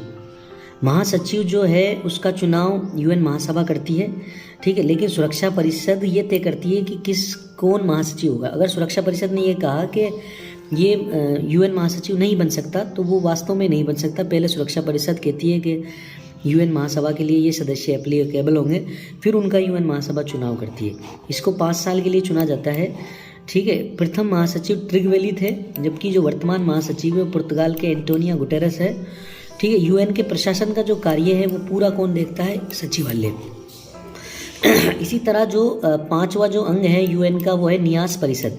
न्यास परिषद पता है क्या है? न्यास परिषद पहले जो कुछ राष्ट्र स्वतंत्र होते थे, दूसरे विश्व युद्ध के बाद उपनिवेश जो है वो खत्म होने लगा और राष्ट्र स्वतंत्र होने लगे। इसे मान लो 3 राष्ट्र स्वतंत्र हो गए।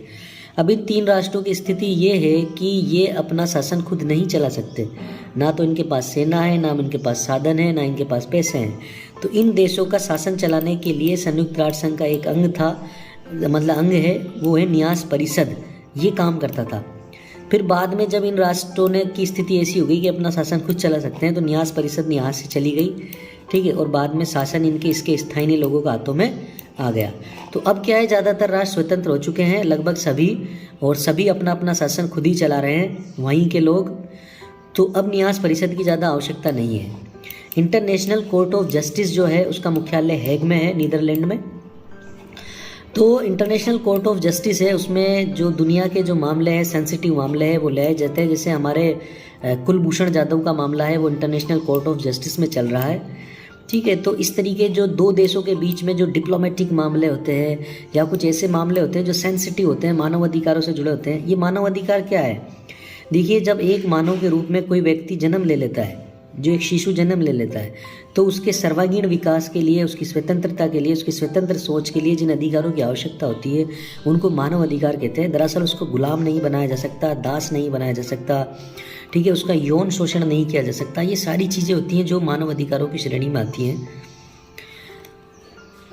आपके पेपर में देखिए, भारत और संयुक्त राष्ट्र संघ में क्या क्या काम किए, इस तरीके का सवाल एक पूछा जाता है।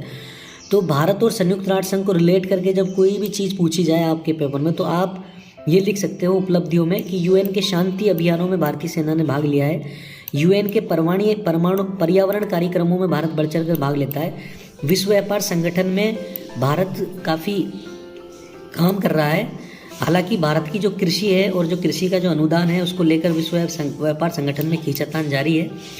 विश्व बैंक और भारत, विश्व बैंक से भारत काफ़ी कर्जा लेता है और अपने देश में जो है विकास कार्यों को बढ़ा देता है। यूएन सुरक्षा परिषद में स्थायी सदस्यता की भारत मांग कर रहा है। आतंकवाद पर यूएन का जो रुख है उसको स्पष्ट करना चाहता है भारत की, आखिर आतंकवाद है क्या, यूएन ये तो बताए।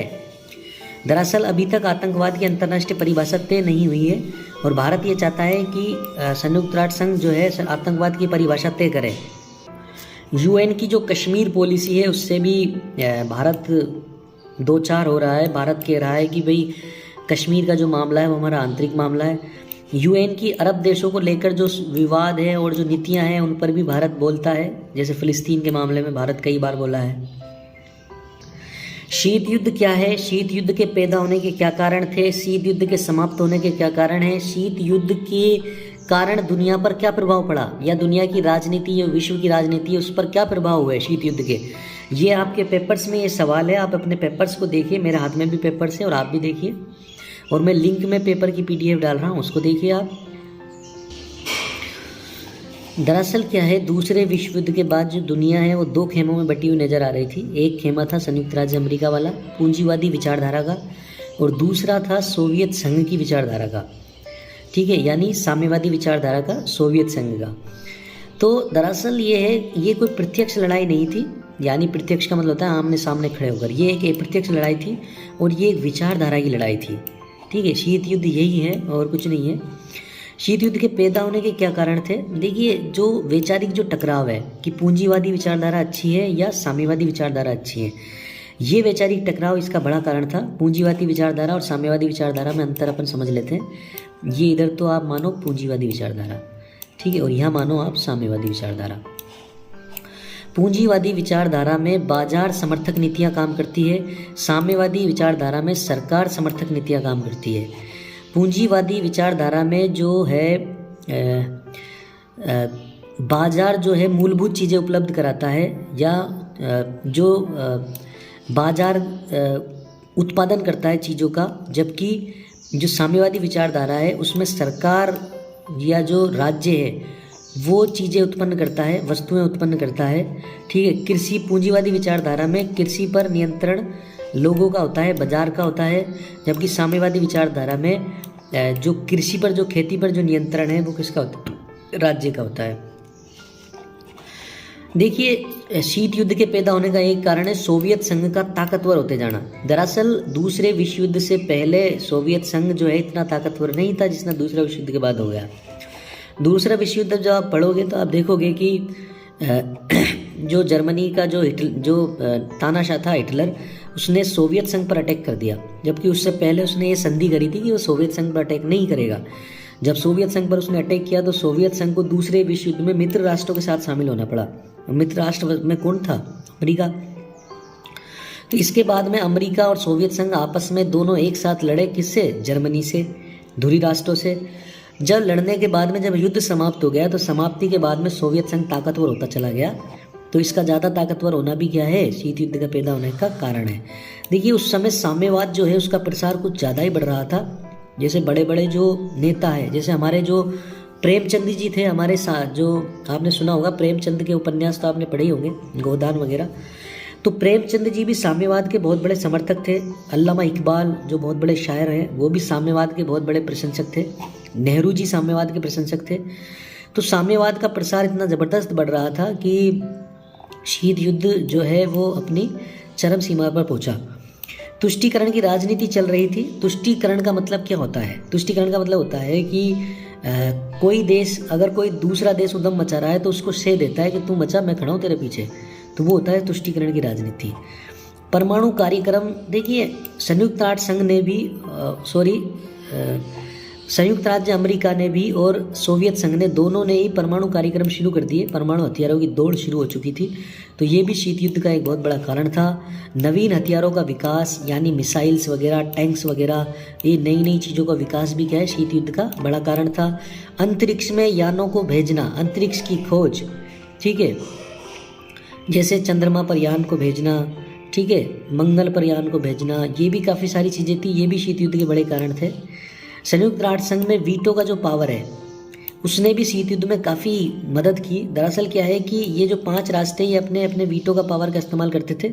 सबसे ज़्यादा सोवियत संघ वीटो का इस्तेमाल करता था। जब अमेरिका कोई चीज़ का विरोध करता था तो सोवियत संघ इस्तेमाल करके और उस चीज़ को टाल देता था। तो वीटो पावर ने भी शीत युद्ध में पैदा होने में काफ़ी महत्वपूर्ण योगदान दिया। यूएनओ में ताकतवर देशों का हस्तक्षेप, यानी संयुक्त राष्ट्र संघ में ताकतवर देशों का जो हस्तक्षेप है उसने भी शीत युद्ध को काफ़ी बढ़ावा दिया। यानी शीत युद्ध पैदा होने के ये कारण थे। शीत युद्ध का मतलब आपके समझ में आ ही गया। जैसे ये मान लो अमेरिका है और ये मान लो सोवियत संघ है। तो अमेरिका अपने पूंजीवादी विचारधारा के समर्थक देशों को तैयार करके अपने खेमे में शामिल कर रहा था। इसके लिए इसने सैन्य जो है संगठन नाटो भी बनाया था। नाटो के बारे में आगे बढ़ेंगे। और सोवियत संघ ने भी अपना सैन्य संगठन बनाया था, वार्सा, ठीक है। तो इस तरीके से दुनिया क्या है, एक खेमे में बंटती जा रही थी। शीत युद्ध की हल्की सी जानकारी हो तो आप काफ़ी सारी चीज़ें लिख सकते हो। शीत युद्ध के प्रभाव, शीत युद्ध के परिणाम क्या हुए, अंतर्राष्ट्रीय राजनीति पर क्या प्रभाव हुए, ये सारी चीज़ें आती हैं आपके एग्ज़ाम में। तो आप लिखोगे विश्व को 2 गुटों में बटा हुआ नज़र आना, विश्व का 2 गुटों में बटा हुआ नज़र आना। तो इसमें फिर आप सारी चीज़ें लिख सकते हो कि एक तरफ सोवियत संघ था, एक तरफ अमेरिका था और वो अपनी अपनी नीतियाँ इस्तेमाल कर रहे थे, ठीक है। दुनिया पर परमाणु बम का जो खतरा है वो मंडरा रहा था। आतंकवाद का विकास हुआ इसके जरिए, जासूसी का विकास हुआ, देशों के बीच में अविश्वास की भावना पैदा हुई। देखिए कई सारी मूवियाँ हैं जो सोवियत संघ और संयुक्त राज्य अमेरिका की जासूसी के ऊपर बनी है। तो उस समय जासूसी जो है काफ़ी अविश्वास की भावना पैदा कर रही थी देशों के बीच में। रासायनिक हथियारों का विकास हुआ, पर्यावरण को काफ़ी नुकसान पहुंचाया गया उस समय। दोनों देशों ने अपनी अपनी नीतियाँ तय करी। जैसे पर्यावरण को नुकसान कैसे हुआ, जैसे मान लो सोवियत संघ ने किसी मिसाइल का आविष्कार किया। इस मिसाइल का परीक्षण करने के लिए उसने इस मिसाइल को किस में छोड़ दिया, समुद्र में। तो समुद्र तो प्रदूषित हो गया ना। तो इस तरीके से पर्यावरण का काफ़ी नुकसान हुआ। हथियारों की दौड़ हुई, ठीक है। प्राकृतिक संपदा को नुकसान पहुंचा, जैसे मैंने ये समुद्र का उदाहरण दिया। इसी तरह अमेरिका ने कोई मिसाइल का परीक्षण करने के लिए पहाड़ों में उस मिसाइल का परीक्षण किया तो पहाड़ पूरा बेकार हो गया। तो प्राकृतिक संपदा को नुकसान पहुंचा। सैन्यकरण का दौर शुरू हो गया, सेनाओं में भर्ती ज़्यादा तेज होने लगी। उस समय संयुक्त राष्ट्र संघ एक असफल और एक ऐसे व्यक्ति की तरह दिखाई दे रहा था जो कुछ नहीं कर सकता सब कुछ देखते हुए। मानव अधिकारों का हनन हुआ। मानव अधिकार मैंने बता दिए। इनका हनन का मतलब होता है इनका नुकसान हुआ, इनको तोड़ा गया। गुट निरपेक्षता वजूद में आई। नहीं तो गुट निरपेक्षता शीत युद्ध नहीं होता तो क्यों वजूद में आती, ठीक है। मिसाइल संकट पैदा हुआ। जैसे क्यूबा का जो मिसाइल संकट है आपने देखा होगा। क्यूबा जैसे मान लो कि जैसे ये अमेरिका है, यहाँ ऊपर कनाडा है, यहाँ संयुक्त राज्य अमेरिका है, यहाँ मैक्सिको है, ठीक है। तो इस साइड में आपको एक राष्ट्र मिलेगा क्यूबा। तो इस क्यूबा में सोवियत संघ ने जो मिसाइल से वो तैनात कर दी थी। तो इस मिसाइल से संयुक्त राष्ट्र संघ में इसमें संयुक्त राज्य अमेरिका में डायरेक्ट हमला किया जा सकता था। तो इसको बोलते हैं मिसाइल संकट। देखिए यूरोप जो है वो दो भागों में बटा हुआ नज़र आने लगा था। जैसे मान लो ये पूरा यूरोप है, तो ये जो रूस के करीब वाला जो यूरोप था वो तो था साम्यवादी विचारधारा वाला, ठीक है। और ये जो इंग्लैंड और फ्रांस के नज़दीक वाला जो खेमा था ये था पूंजीवादी विचारधारा है, अमेरिका की विचारधारा वाला। तो यहाँ पर जो है बर्लिन की दीवार बन चुकी थी जर्मनी में। तो बर्लिन की दीवार के इधर वाला खेमा और इधर के वाला खेमा दोनों क्या है कि ये आपस में बटे हुए नज़र आते थे। तो आप कुछ मोस्ट चीज़ें हैं जो याद करनी है, जैसे मिसाइल संकट के बारे में याद करना है, बर्लिन की दीवार के गिरने के बारे में याद करना है। वो जब आप सोवियत संघ का विघटन पढ़ोगे ना, उसमें ये सारी चीज़ें समझ में आएगी। ट्रूमैन का सिद्धांत क्या था? देखिए शीतकाल के दौरान सोवियत संघ को रोकने के लिए, सोवियत संघ के प्रसार को रोकने के लिए संयुक्त राज्य अमेरिका की जो विदेश नीति थी उसको ही ट्रूमैन का सिद्धांत कहा जाता है। दरअसल हेनरी ट्रूमैन अमेरिका के राष्ट्रपति था 1945 से 1953 के आसपास। तो उसी के नाम के आधार पर इसका नामकरण हुआ है ट्रूमैन का सिद्धांत। काफ़ी फेमस है, आपकी परीक्षा में है, देखिए 2-2 नंबर के प्रश्नों में। शीत युद्ध के अंत के क्या कारण थे? शीत युद्ध के अंत के कारण आपकी परीक्षा में पूछे जाते हैं। इनको कैसे लिखना है मैं आपको समझा देता हूँ। देखिए इधर एक तरफ तो मानिए आप सोवियत संघ, एक तरफ मानिए आप संयुक्त राज्य अमेरिका। अमेरिका की जो नीतियाँ हैं वो बाजार समर्थक है, ठीक है, और सोवियत संघ की जो नीतियाँ हैं वो राज्य समर्थक है, ठीक है। अब आपको ऐसे लिखनी है चीज़ें कि जैसे इस धड़े के लोग गरीब होते जा रहे थे, इनकी जो मानव की जो कंडीशन है वो ख़राब होती जा रही थी, मानव अधिकार ख़राब होते जा रहे थे, ठीक है। तो इनके पास पैसा कम पड़ रहा था, इनके पास पैसा अच्छा था, जीवन अच्छा था, ठीक है, विचारधारा को अच्छे समझा लोगों ने। तो ऐसे आप इन चीज़ों को लिखनी है। अब जैसे शीत युद्ध के कारणों में आपको पहला लिखना है आर्थिक कारण। तो आर्थिक कारण में आप ये चीज़ें लिख सकते हो कि पूंजीवादी व्यवस्था ने लोगों की जेब भर दी, जबकि साम्यवादी विचारधारा ने लोगों की जेब खाली कर दी। लोगों का जो स्टैंडर्ड है रहने का वो साम्यवादी विचारधारा में ख़त्म होता जा रहा था, जबकि पूंजीवादी विचारधारा अमेरिकन समर्थन में अच्छा होता जा रहा था, ठीक है। तो लोगों का झुकाव किधर बढ़ गया? अमेरिका समर्थित पूंजीवादी विचारधारा की तरफ। ऐसे लिखना है आपको। सामाजिक कारण, सामाजिक कारण में आपको कई चीज़ें लिखनी है, जैसे कि साम्यवादी विचारधारा में जो सामाजिक ताना बाना था वो टूटता जा रहा था, लोग परेशान थे, ठीक है। जो सरकार का जो दबाव है उसको सह नहीं पा रहे थे। कृषि जो है, कृषि पर पूरा नियंत्रण किसने कर लिया था? राज्य ने। तो उस राज्य में राज्य क्या है, उस पूरी कृषि को संभाल नहीं पा रहा था, किसान खेती नहीं कर रहे थे, फसलें बर्बाद हो रही थी। ये सामाजिक कारणों और आर्थिक कारण दोनों में आता है। राजनीतिक कारणों में आप कई सारी चीज़ें लिख सकते हो कि और जैसे मान लो कि ये सोवियत संघ है, ये सोवियत संघ राजनीतिक कारण में आप लिखोगे कि अमेरिका की होड़ कर रहा था। जैसे अमेरिका मान लो चांद पर जा रहा है तो सोवियत संघ भी चांद पर जा रहा था। अमेरिका ने मान लो कोई मिसाइल पैदा की यानी बनाई, तो ये भी उस मिसाइल को बना रहा था। अब हालांकि इसके पास पैसे नहीं थे, लेकिन फिर भी राजनीतिक कारणों से यानी बड़ा बनने के चक्कर में, इसके बराबरी करने के चक्कर में इसने क्या किया, इसकी होड़ की, जबकि इसके पास सोवियत संघ के पास इतना पैसा नहीं था। तो ये सोवियत संघ कमज़ोर होता चला गया। सांस्कृतिक कारणों में आप व्यक्ति का रहन सहन लिख सकते हो, पूंजीवादी विचारधारा के बारे में लिख सकते हो आप, मैंने जो बताया अभी सारी चीज़ें। सोवियत संघ का विघटन इसमें बड़ा शीत युद्ध के ख़त्म होने में सोवियत संघ का विघटन बहुत बड़ा कारण है। तो सोवियत संघ के विघटन के बारे में आप लिख सकते हो कि सोवियत संघ है वो विघटित हो गया और रूस अकेला देश बचा। फिर बाद में क्या है, साम्यवादी विचारधारा खत्म हो गई, पूंजीवादी विचारधारा दुनिया में पैदा हो गई, नया साम्यवाद पैदा हुआ, जिसे चीन जैसा जो साम्यवाद है उसकी तरफ लोग आकर्षित हुए, जबकि सोवियत संघ की विचारधारा खत्म हो गई। वैश्वीकरण और निजीकरण का दौर शुरू हो चुका था, ठीक है, तो उसमें साम्यवादी विचारधारा टूट चुकी थी, इसलिए शीत युद्ध खत्म हो गया। अंतर्राष्ट्रीय संस्थाओं का जो रोल है वो काफ़ी इंपॉर्टेंट प्ले किया, ठीक है। तो ये सारे शीत युद्ध के कारणों में लिख सकते हैं आप, और काफ़ी सारी चीज़ें इसमें लिख सकते हैं। दुनिया जब दो देशों के बीच में बंटती हुई जा रही थी, जैसे यूरोप दो भागों में बट गया, अमेरिका समर्थित और यूएसए समर्थित, तो भारत जैसे कुछ देश थे जिन्होंने ये कहा कि हमें ना तो इसके साथ जाना है ना ही इसके साथ जाना है, ठीक है। तो उन देशों का जो संगठन बना उसको बोलते हैं गुटनिरपेक्षता आंदोलन, ठीक है। एशियाई सम्मेलन नई दिल्ली 1947 में हुआ था। इसमें अफ्रीका और भारत के बीच में जो भाईचारा है उसका विकास हुआ था। इसके बाद में 1955 में बांडुंग सम्मेलन हुआ। बांडुंग सम्मेलन के बाद में ही गुटनिरपेक्षता वजूद में आई।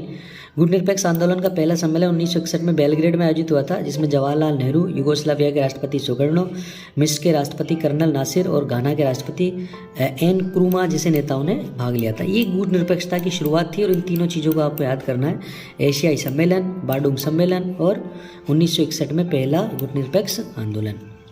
लेकिन आपके परीक्षा में दोस्तों ये आता है कि गुटनिरपेक्ष आंदोलन जो वर्तमान में है, क्या उसकी वर्तमान में कोई मतलब वर्तमान में वो सही है या गलत है, या सवाल ये आता है कि गुटनिरपेक्ष आंदोलन की वर्तमान में क्या प्रासंगिकता है, यानी वर्तमान में गुटनिरपेक्ष होना चाहिए या नहीं होना चाहिए।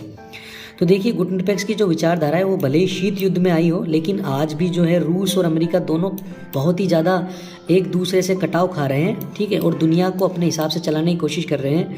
रूस अमेरिका के साथ जा रहा है, और रूस चीन के साथ जा रहा है, और अमेरिका जो अपने यूरोपीय जो पुराने राष्ट्र हैं उनके साथ जा रहा है, ठीक है। तो इससे क्या है, जैव विविधता, पर्यावरण और मानव के जो अधिकार हैं उनका नुकसान हो रहा है। तो आज भी गुटनिरपेक्षता की काफ़ी ज़्यादा ज़रूरत है। अरब देशों में जो संघर्ष चल रहा है उसको देखें तो दुनिया दो ध्रुव में बिठाई हुई दिखाई दे रही है। आप देख लीजिए, जो सीरिया में जब हमला हुआ तो रूस अलग हमला कर रहा है, अमेरिका अलग हमला कर रहा है, ठीक है। तो इस समय में भी गुटनिरपेक्षता की ज़रूरत है। विकासशील देशों की पर्यावरणीय समस्याओं को दुनिया के जो ताकतवर देश है उनके सामने रखने के लिए भी आज गुटनिरपेक्षता की आवश्यकता है। परमाणु हथियारों को रोकने के लिए भी आज गुटनिरपेक्षता की आवश्यकता है। चीन, अमेरिका, रूस, अमेरिका के आर्थिक युद्ध, देखिए चीन और अमेरिका आपस में आर्थिक युद्ध लड़ रहे हैं। चीन और अमेरिका के बीच में व्यापार युद्ध छिड़ा हुआ है जो दिखाई नहीं दे रहा। रूस और अमेरिका के बीच में व्यापार युद्ध छिड़ा हुआ है। जब हम रूस से कोई मिसाइल खरीदते हैं तो अमेरिका कहता है वहाँ से मत खरीदो, और जब हम अमेरिका से कोई मिसाइल खरीदते हैं तो रूस कहता है वहाँ से मत खरीदो। तो ये क्या है? ये इन दोनों के बीच में नहीं दिखाई देने वाला शीत युद्ध है, और इसको आप परीक्षा में लिख सकते हो, नवीन शीत युद्ध। यूएन और गुटनिरपेक्षता, ठीक है, संयुक्त राष्ट्र संघ भी कुछ कर नहीं पा रहा है, ठीक है, तो गुटनिरपेक्षता की ज़रूरत फिर भी है। अगर संयुक्त राष्ट्र संघ अपना रोल अच्छा प्ले करता तो गुटनिरपेक्षता की आवश्यकता नहीं होती, लेकिन संयुक्त राष्ट्र संघ अपना रोल ढंग से प्ले नहीं कर पा रहा, क्योंकि अमेरिका समर्थित कई जो देश हैं उनका पावर ज़्यादा है यूएन में। तो इसलिए क्या है कि गुटनिरपेक्षता आंदोलन की वर्तमान में बहुत ज़्यादा ज़रूरत है। आतंकवाद को रोकने के लिए गुटनिरपेक्षता की बहुत ज़बरदस्त इंपॉर्टेंट है, क्योंकि आतंकवाद ने वैश्विक रूप ग्रहण कर लिया है। इसलिए वैश्विक रूप ग्रहण कर लिया है तो वैश्विक स्तर पर आतंकवाद से लड़ने के लिए हमें किसकी आवश्यकता है? गुटनिरपेक्षता की। विकासशील देशों की समस्याओं को विकसित देशों के सामने रखने के लिए और विकसित देशों के शोषण को देखते हुए, आज भी विकसित देशों का वही नज़रिया है जो उपनिवेश काल में था। आज भी विकसित देश बाजार की दृष्टि से देख रहे हैं विकासशील देशों को। तो उस नज़रिए को तोड़ने के लिए आज भी गुटनिरपेक्ष आंदोलनों की ज़रूरत है। विश्व व्यापार संगठन में कृषि से संबंधित, खेती से संबंधित मुद्दों को उठाने के लिए आज भी गुटनिरपेक्ष आंदोलन की आवश्यकता है। दक्षिण संवाद को, उत्तर दक्षिण संवाद को अच्छी तरीके से बनाए रखने के लिए गुटनिरपेक्ष आंदोलन की ज़रूरत है। ये सारी चीज़ें आप प्रासंगिकता में लिख सकते हैं। भारत की विदेश नीति समझें और आप गुजराल सिद्धांत को ना समझे तो बेकार होगा आपका विदेश नीति को पढ़ना। तो गुजराल सिद्धांत को समझिए। 1996 की संयुक्त मोर्चा की सरकार थी जिसमें इंद्र कुमार गुजराल को विदेश मंत्री बनाया गया था। उन्होंने 1996 में विदेश नीति के कुछ सिद्धांत दिए थे जिन्हें गुजराल सिद्धांत कहते हैं। उन्होंने कहा था कि पड़ोसी देशों की मदद कीजिए। देखिए, ये मान लो आपका घर है और आपके घर में ये 3 घर है। इन 3 घरों की आप मदद क्यों करोगे? आप मदद, पहले क्या सोचा जाता था कि इनकी हम मदद जब करेंगे जब ये हमारी मदद करेंगे। अगर ये 3 घर हमारी मदद नहीं करते तो हम 3 घरों की मदद नहीं करेंगे। लेकिन गुजराल सिद्धांत ये कहता है कि आप ये मत कहो कि ये तीनों भी हमारी मदद करें तो हम इस घर की मदद करें। आपका नज़रिया ये होना चाहिए कि ये 3 घर चाहे हमारी मदद नहीं करें हमारे पड़ोस में, लेकिन हमको इनकी मदद करनी होगी। अगर ये घरों में भूखे लोग बैठे हैं तो हमें इन्हें खाना खिलाना होगा। तो ये गुजराल सिद्धांत का सबसे इम्पोर्टेंट सिद्धांत है कि पड़ोसी देशों की मदद की जाए, इस बिहाफ पे कि हमें उनकी मदद नहीं चाहिए लेकिन हम उनकी मदद करें। अपनी ज़मीन पड़ोसी देश को अस्थिर करने के लिए इस्तेमाल नहीं करें। यानी ये 2 देश पास पास में स्थित है तो इस देश से हथियार चलाने के लिए आप इस देश में जा रहे हो तो दोनों देश आपस में अपनी ज़मीन का इस्तेमाल इस तरीके से नहीं करें कि आप पास का जो देश है वो अस्थिर हो जाए, उसमें आतंकवाद पैदा हो। हस्तक्षेप की नीति, दूसरे देशों के आंतरिक मामलों में हमें हस्तक्षेप नहीं करना है, कोई भी इंटरफेयर नहीं करना है, ठीक है। दूसरे देशों की हमें स्वतंत्रता की और सीमा का सम्मान करना है। बातचीत के रास्ते से विवादों को हल करना है, चाहे वो कश्मीर का विवाद हो, चाहे वो आतंकवाद का विवाद हो, चाहे कोई भी विवाद हो, उसे बातचीत के जरिए उसे हल करना है। यही गुजराल सिद्धांत है दोस्तों। भारत और चीन के रिश्ते जब हम पढ़ते हैं तो पंचशील सिद्धांत आता है। पंचशील सिद्धांत को समझना जरूरी है क्योंकि भारत की विदेश नीति में इसने काफ़ी इंपॉर्टेंट रोल प्ले किया था 1950 के दशक में। मैं आपको थोड़ी सी थीम बता दूं। दरअसल क्या हुआ, चीन ने तिब्बत पर आक्रमण किया और तिब्बत को अपने घेरे में ले लिया और तिब्बत पर अधिकार कर लिया। किसने? चीन ने। ठीक है, तो चीन को समर्थन चाहिए था भारत का, क्योंकि विश्व में उसे कहीं समर्थन मिल रहा था नहीं मिल रहा था। तो नेहरू ने क्या है, चीन को समर्थन दिया और तिब्बत में जो है, तिब्बत पर जो चीन का अधिकार है उसको मान्य कर दिया। किसने? नेहरू सरकार ने। तो नेहरू सरकार ने इस चीन के तिब्बत पर अधिग्रहण को मान्य करने के लिए पंचशील समझौता वजूद में लाया गया था। ये पंचशील समझौते की मेन धारणा है। तो पंचशील जो समझौता है वो 1954 में तिब्बत पर चीन के हिस्से को मानते हुए वजूद में आया था। इस सिद्धांत के मुख्य बिंदु क्या थे कि एक दूसरे के आंतरिक मामलों में हस्तक्षेप नहीं करेंगे। जैसे भारत चीन के मामलों में हस्तक्षेप नहीं करेगा और चीन भारत के आंतरिक मामलों में हस्तक्षेप नहीं करेगा। एक दूसरे पर आक्रमण नहीं करेंगे, शांति और सहअस्तित्व की स्थिति बनाए रखेंगे, यानी आप भी शांति से रहो और हम भी शांति से रहें। परस्पर सहयोग और लाभ की भावना से काम करेंगे। सभी देशों द्वारा अन्य देशों की क्षेत्रीय अखंडता और प्रभुसत्ता का सम्मान किया जाएगा। ये 5 सिद्धांत है इसके, जो आपको याद करने हैं। सन 1959 में तिब्बत विद्रोह की शुरुआत हुई।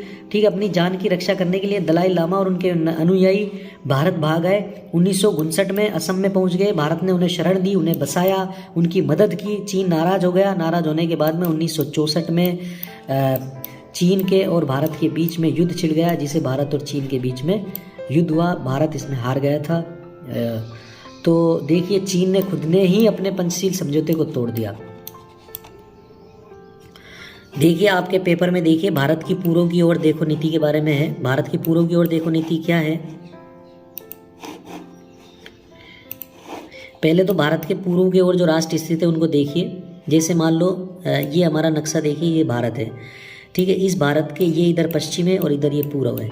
ठीक है, इस पूर्व में जो राष्ट्र है, चीन को छोड़ दीजिए, चीन पड़ोसी राष्ट्रों में आता है। तो पूर्व में जो ये जो राष्ट्र है, ये आसियान के राष्ट्र हैं। ठीक है, आसियान में 10 राष्ट्र शामिल है। आसियान जो संगठन है उसको हम अभी आगे पढ़ेंगे। तो आसियान जो राष्ट्र है उनके साथ हमारे इस भारत के संबंध कैसे हो, यानी पूर्व में। ठीक है, इसके अलावा ये जो जापान है ये भी पूर्व में आता है, ये रहा जापान। ठीक है, इसके अलावा जो दक्षिण कोरिया है वो दक्षिण कोरिया, ये दक्षिण कोरिया रहा। ये दक्षिण कोरिया भी पूर्वी राष्ट्रों में शामिल किया जाता है। तो ये तो यहाँ तक तो हो गया आसियान राष्ट्र, ये जापान हो गया और ये क्या हो गया, दक्षिण कोरिया। तो ये सब, इनके ऑस्ट्रेलिया वगैरह भी पूर्व की श्रेणी में आते हैं। तो इनके साथ हमारे संबंध कैसे हों, सुदूर पूर्व की नीति भी आती है। तो ये हम चीज़ों को लुक ईस्ट पॉलिसी और एक्ट ईस्ट पॉलिसी, ये आपकी परीक्षा में आती है। यानी पूर्व की ओर देखो नीति, ठीक है, और पूर्व की ओर सक्रिय नीति, इनके बारे में हम अध्ययन करेंगे। 2014 में इसकी शुरुआत हुई थी। ठीक है, और 1991 में लुक ईस्ट पॉलिसी की शुरुआत हुई थी। देखिए, इसको पढ़ने से पहले, पूर्व की ओर देखो नीति को पढ़ने से पहले आप आसियान के 10 देशों को समझिए। आसियान में 10 देश शामिल है, Myanmar, Thailand, Vietnam, Singapore, Malaysia, Indonesia, Brunei, Philippines, Laos और कंबोडिया। ठीक है, दक्षिण पूर्वी एशियाई देशों का संघ है। ये आसियान 1967 में स्थापित हुआ था। इसकी स्थापना बैंकॉक घोषणा के द्वारा की गई थी।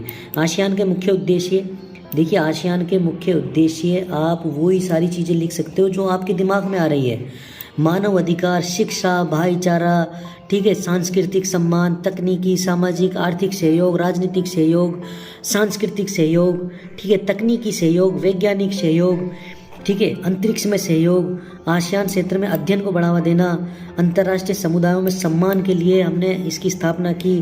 ठीक है, तो ये आसियान, ऐसे आप आसियान के मुख्य उद्देश्यों में लिख सकते हो, या किसी भी संगठन के मुख्य उद्देश्यों में ये सारी चीज़ें आप लिख सकते हो। भारत के पूर्व में स्थित आसियान देशों में से संबंध हमारे कैसे हों, इसके लिए हमने भारत की पूर्व और देखी नीति की शुरुआत की थी। पूर्वी एशिया के महत्वपूर्ण देश जैसे जापान, दक्षिण कोरिया और भारत, ये भी विदेश नीति की, भारत की पूर्व की ओर देखो विदेश नीति में शामिल है। इसकी शुरुआत नरसिंहा सरकार द्वारा 1991 में की गई थी। ठीक है, 1991 में ही आर्थिक, सामाजिक और क्षेत्रीय विकास के साथ पूर्वी एशिया में चीन की जो ताकत है उसको संतुलित करने के लिए इस नीति की स्थापना की गई थी। शीत युद्ध की समाप्ति हो चुकी थी 1991 में। ठीक है, और नवीन विश्व में नवीन शक्तियां उदय हो रही थी, भारत भी उसमें उदय हो रहा था। तो इनसे तालमेल बिठाने के लिए दरअसल चीन के विस्तार को रोकने के लिए, चीन की ताकत को संतुलित करने के लिए ही पूर्व की ओर देखो नीति की शुरुआत हुई थी। आप तो ऐसे याद रखो। भारत में भी उदारीकरण, निजीकरण और वैश्वीकरण की शुरुआत हो चुकी थी। मनमोहन सिंह की सरकार थी, उसने नरसिम्हा राव की सरकार थी, और जो मनमोहन सिंह है वो वित्त मंत्री थे। तो वित्त मंत्री जो हमारे मनमोहन सिंह थे वित्त मंत्री, तो उन्होंने उदारीकरण, निजीकरण और वैश्वीकरण के लिए काफ़ी अच्छा काम किया था, जो आज भी काफ़ी प्रशंसा लायक है। तो उस नीति को देखते हुए पूर्व की ओर देखो की नीति काफ़ी महत्वपूर्ण हो चुकी थी। फिर 2014 में बीजेपी सरकार आई और उसने जो लुक ईस्ट पॉलिसी है, यानी पूर्व की ओर जो देखो की नीति है, उसके बजाय एक्ट ईस्ट पॉलिसी शुरू की। ठीक है, एक्ट ईस्ट पॉलिसी ये थी कि पूर्व की ओर देखो नीति की बजाय अब हमें तेज़ी से कार्य करना होगा और उसमें सारी चीज़ों को शामिल करना होगा, जैसे सैनिक वगैरह सबको। भारत के पड़ोसी देशों के साथ कैसे संबंध है, इसको समझने से पहले आप ये समझिए कि भारतीय उपमहाद्वीप क्या है। भारतीय उपमहाद्वीप में भारत, पाकिस्तान और नेपाल, भूटान, श्रीलंका, मालदीव और बांग्लादेश, ये देश आते हैं। ये भारतीय उपमहाद्वीप के देश हैं। ठीक है, अफगानिस्तान की सीमा को पाकिस्तान के कब्जे वाला जो कश्मीर है वो छूता है, भारत डायरेक्ट नहीं छूता, यानी POK छूता है। बाकी के जो पड़ोसी देश हैं वो डायरेक्ट सीमा को छूते हैं। जैसे पाकिस्तान लगभग 3000 किलोमीटर की सीमा बनाता है भारत से, चीन भी बनाता है। ठीक है, इस तरीके से बांग्लादेश बनाता है 4000 किलोमीटर, सबसे ज़्यादा सीमा बांग्लादेश बनाता है। नेपाल बनाता है 1752 किलोमीटर, भूटान, अफगानिस्तान और श्रीलंका भी लगभग 1 किलोमीटर की स्थलीय सीमा से जुड़ा हुआ है। बाकी की जलीय सीमा है, जैसे ये भारत का दक्षिणी हिस्सा है और यहाँ श्रीलंका जुड़ा हुआ है। ऐसे अपना नक्शा उठाइए, नक्शा हमेशा रखिए अपने साथ, और नक्शे में देखिए भारत के पड़ोस में ये पाकिस्तान रहा। ठीक है, इधर ये नेपाल रहा। ठीक है, ये बांग्लादेश रहा, और ये श्रीलंका रहा, और ये मालदीव रहा। ठीक है, और यहाँ पर ये भूटान रहा, और ये आसियान राष्ट्र यहाँ से शुरू हो गए म्यांमार से, और ये ऊपर ये जो इलाका है ये चीन का इलाका है। जब भी पाकिस्तान और भारत के संबंधों की बात हो तो आप 3 चीज़ों को मेन चीज़ ध्यान रखना, चाहे आप पढ़ाई करो चाहे मत करो, लेकिन 3 चीज़ों पर आप काफ़ी सारा लिखना अपनी कॉपी में। एक तो आप चीन को पकड़ना। ठीक है, चीन और पाकिस्तान के संबंधों के बीच में लिखना कि चीन पाकिस्तान को बढ़ावा देता है, सह देता है, तुष्टीकरण की नीति का इस्तेमाल करता है और भारत को परेशान करने के लिए पाकिस्तान को आगे कर देता है। एक तो आप चीन को पकड़ लेना। फिर आप एक पकड़ना आतंकवाद को। पाकिस्तान समर्थित आतंकवाद क्या करता है, भारत में बम विस्फोट करवाता है, भारत को अस्थिर करने की कोशिश करता है, कश्मीर समस्या को उलझाता है। ठीक है, तो आप एक आतंकवाद को पकड़ के काफ़ी सारी चीज़ें लिख सकते हो। एक आपको क्या करना है, भारत के पड़ोसी राष्ट्र जो हैं, जैसे बांग्लादेश है, नेपाल है, भूटान है, तो पाकिस्तान क्या करता है, इन देशों के जरिए भारत को स्थिर करने की कोशिश करता है। जैसे मान लो नेपाल के जरिए भारत में विस्फोटक चीज़ें भेजता है, या जो है नशीली चीज़ों का व्यापार करता है। ठीक है, एक आप पकड़ना बम को, परमाणु बम को। ठीक है, जैसे ही भारत ने परमाणु बम का आविष्कार किया तो पाकिस्तान ने भी चीन की सहायता से परमाणु बम का आविष्कार कर लिया। एक आप पकड़ना युद्ध को। पाकिस्तान के साथ हमारा 1965 में, 1999 में युद्ध हो चुका है, तो इसको आप पकड़ लेना और इसके आधार पर आप काफ़ी सारी चीज़ें लिख सकते हो। तो भारत को और पाकिस्तान के संबंधों को समझने से पहले हमें भारत की स्वतंत्रता और विभाजन की स्थिति को समझना होगा, और शरणार्थियों के मुद्दे को समझना होगा, कश्मीर के विवाद को समझना होगा, पाकिस्तान के सैन्य तख्तापलट और भारत को समझना होगा, नदी जल विवाद को समझना होगा, 1965 का युद्ध और ताशकंद समझौता। चलो एक एक चीज़ को देख लेते हैं। देखिए, भारत और पाकिस्तान पहले दोनों एक ही राष्ट्र थे। जब भारत आज़ाद हुआ तो मोहम्मद अली जिन्ना की जो मुस्लिम लीग पार्टी थी, उसने पाकिस्तान का गठन करवाने के लिए पूरी कोशिश की और पाकिस्तान को बना लिया। बनाने के बाद में भारत और पाकिस्तान दोनों आज़ाद तो हो गए, लेकिन काफ़ी सारे जो लोग हैं वो भारत में ही रह गए। ठीक है, और भारत के पाकिस्तान में काफ़ी सारे लोग रह गए जो भारत आना चाहते थे। तो उसके बाद में शरणार्थियों की समस्या का मामला शुरू हुआ, तो तभी से ही कटुता पैदा हो गई। इसके बाद में कश्मीर का विवाद पैदा हुआ। पाकिस्तान चाहता था कि वो कश्मीर पर कब्जा करे, जबकि कश्मीर जो है वो भारत का अंग बन चुका था, क्योंकि कश्मीर के जो राजा थे उन्होंने भारत के जो विलय पत्र है, उस भारत में विलय होने के लिए विलय पत्र पर हस्ताक्षर कर दिए थे। तो पाकिस्तान ने अपनी सेना भेजकर यहाँ पर कब्जा करने की कोशिश की, तो तभी से हमारे बीच में युद्ध शुरू हो गया 1947, 48, 1949 से लेकर अब तक जो जारी है। फिर बाद में हम जो कश्मीर का मुद्दा है उसको संयुक्त राष्ट्र संघ में ले गए और आज भी ये मुद्दा लटका हुआ है। पाकिस्तान में सैन्य तख्तापलट होते रहते हैं। ठीक है, उससे भारत को और पाकिस्तान के संबंधों में कटुता आती है। नदी जल विवाद, देखिए दरअसल जैसे सिंधु नदी है और भी काफ़ी सिंधु की सहायक नदियां हैं, वो पाकिस्तान और भारत के बीच में, ये पाकिस्तान है और ये भारत है, ठीक है। तो इन दोनों के बीच में ऐसे ये नदियां बहती हैं। नदियां बहने के बाद में इनके जल बंटवारे को लेकर नदी जल विवाद होता रहता है। सिंधु नदी जल विवाद के बारे में आप लिख सकते हो। सिंधु नदी जल विवाद को निपटाने के लिए हमने विश्व बैंक की सहायता से 1960 में सिंधु जल समझौता किया था। जब नरेंद्र मोदी सरकार आई तो उन्होंने सिंधु जल विवाद को तोड़ने की धमकी दी थी। तो आप इसको नरेंद्र मोदी जी के काल में जो भारत पाकिस्तान के संबंधों में आप नदी जल विवाद लिख सकते हो। कश्मीर की समस्या पर लिख सकते हो। कश्मीर पर हमने जो 370 की धारा को जो ख़त्म किया है, ठीक है, उसके बारे में आप लिख सकते हो। तो 1965 का युद्ध हुआ था भारत और पाकिस्तान के बीच में। दरअसल 1964 में हमारा चीन के साथ युद्ध हुआ, तो पाकिस्तान ने सोचा कि हम भी भारत को हरा देते हैं, तो पाकिस्तान ने भारत पर हमला कर दिया। ये हमला करने के बाद में पाकिस्तान उस युद्ध में हार गया और उसके बाद में ताशकंद समझौता हुआ 1966 में। बांग्लादेश का उदय हुआ 1971 में। बांग्लादेश और भारत के बीच में काफ़ी अच्छे संबंध है, तो बांग्लादेश को आज़ाद कराने में भारत की बहुत बड़ी भूमिका थी। तो बांग्लादेश को उदय कराने के समय 1971 में पाकिस्तान के कई सैनिकों को भारत ने बंदी बना लिया था। तो उस बंदी बनाने के दौरान ही शिमला समझौता हुआ था 1971 में। इंदिरा गांधी उस समय देश की प्रधानमंत्री थी, ठीक है। उसके बाद में हमने परमाणु बमों का आविष्कार किया। इस्माइल बुद्ध करके जो हमारा जो पहला परमाणु परीक्षण था 1998 में वजूद में आया। अटल बिहारी वाजपेयी उस समय प्रधानमंत्री थे। परमाणु बम बनाने के बाद में जैसे ही हमने परमाणु बमों का आविष्कार किया, तो पाकिस्तान ने भी परमाणु बमों का आविष्कार किया। पाकिस्तान का जो परमाणु बम है वो बनाना, भारत के परमाणु बम बनाना, दोनों एक दूसरे को संतुलित कर दिया। भारत, ये कहा जाता है कि भारत ने परमाणु बम चीन को देख के बनाए थे, ना कि पाकिस्तान को। लेकिन चीन ने क्या किया, अपनी स्थिति को आगे बढ़ाने के लिए और क्षेत्र को संतुलित करने के नाम पर उसने पाकिस्तान को परमाणु बम बनाने में मदद की। तो भारत का क्या है, परमाणु कार्यक्रम सफल रहा, असफल रहा, इस चीज़ पर हम चर्चा नहीं कर सकते। लेकिन परमाणु बम बनाने के बाद पाकिस्तान का परमाणु बम बनाना बहुत खतरनाक साबित हुआ। ये चीज़ें आपको अपनी कॉपी में लिखनी है जो मैं बोल रहा हूँ। करगिल का युद्ध हुआ 1999 में। पाकिस्तान प्रायोजित आतंकवाद जो है वो भारत में काफ़ी अस्थिरता पैदा करता है। जैसे हमारा जो मुंबई का जो अटैक है उनके बारे में आप लिख सकते हैं। मोस्ट फेवर्ड नेशन की जो अवधारणा है वो और जो आर्थिक संबंध है उनके बारे में नरेंद्र मोदी जी की जो सरकार बनी उसके बाद में ये चीज़ें सामने आई। दरअसल मोस्ट फेवर्ड नेशन जो है वो विश्व व्यापार संगठन से जुड़ा हुआ एक शब्द है। इसके जरिए क्या है कि कोई देश है, जैसे मान लो ये कोई देश है और उसका जैसे 50 देशों के साथ उसके संबंध है, तो उस 50 देशों के साथ वो एक जैसे संबंध रखेगा, ना कि किसी देश को आगे बढ़ाएगा। तो जैसे मान लो कि 50 देशों को व्यापार की जो सेम जो प्रोसेस है उसमें भाग लेगा वो, तो इसको मोस्ट फेवर्ड नेशन कहते हैं। अगर आपके समझ में नहीं आ रहा तो एक बार और समझिए। जैसे मान लो कि ये आपका घर है और ये आपके घर के चारों तरफ कोई पड़ोसी रहते हैं, तो आप एक पड़ोसी के पास तो सब्जी पहुंचा रहे हैं खाने के लिए और बाकी दूसरे पड़ोसियों को आप सब्जी नहीं दे रहे।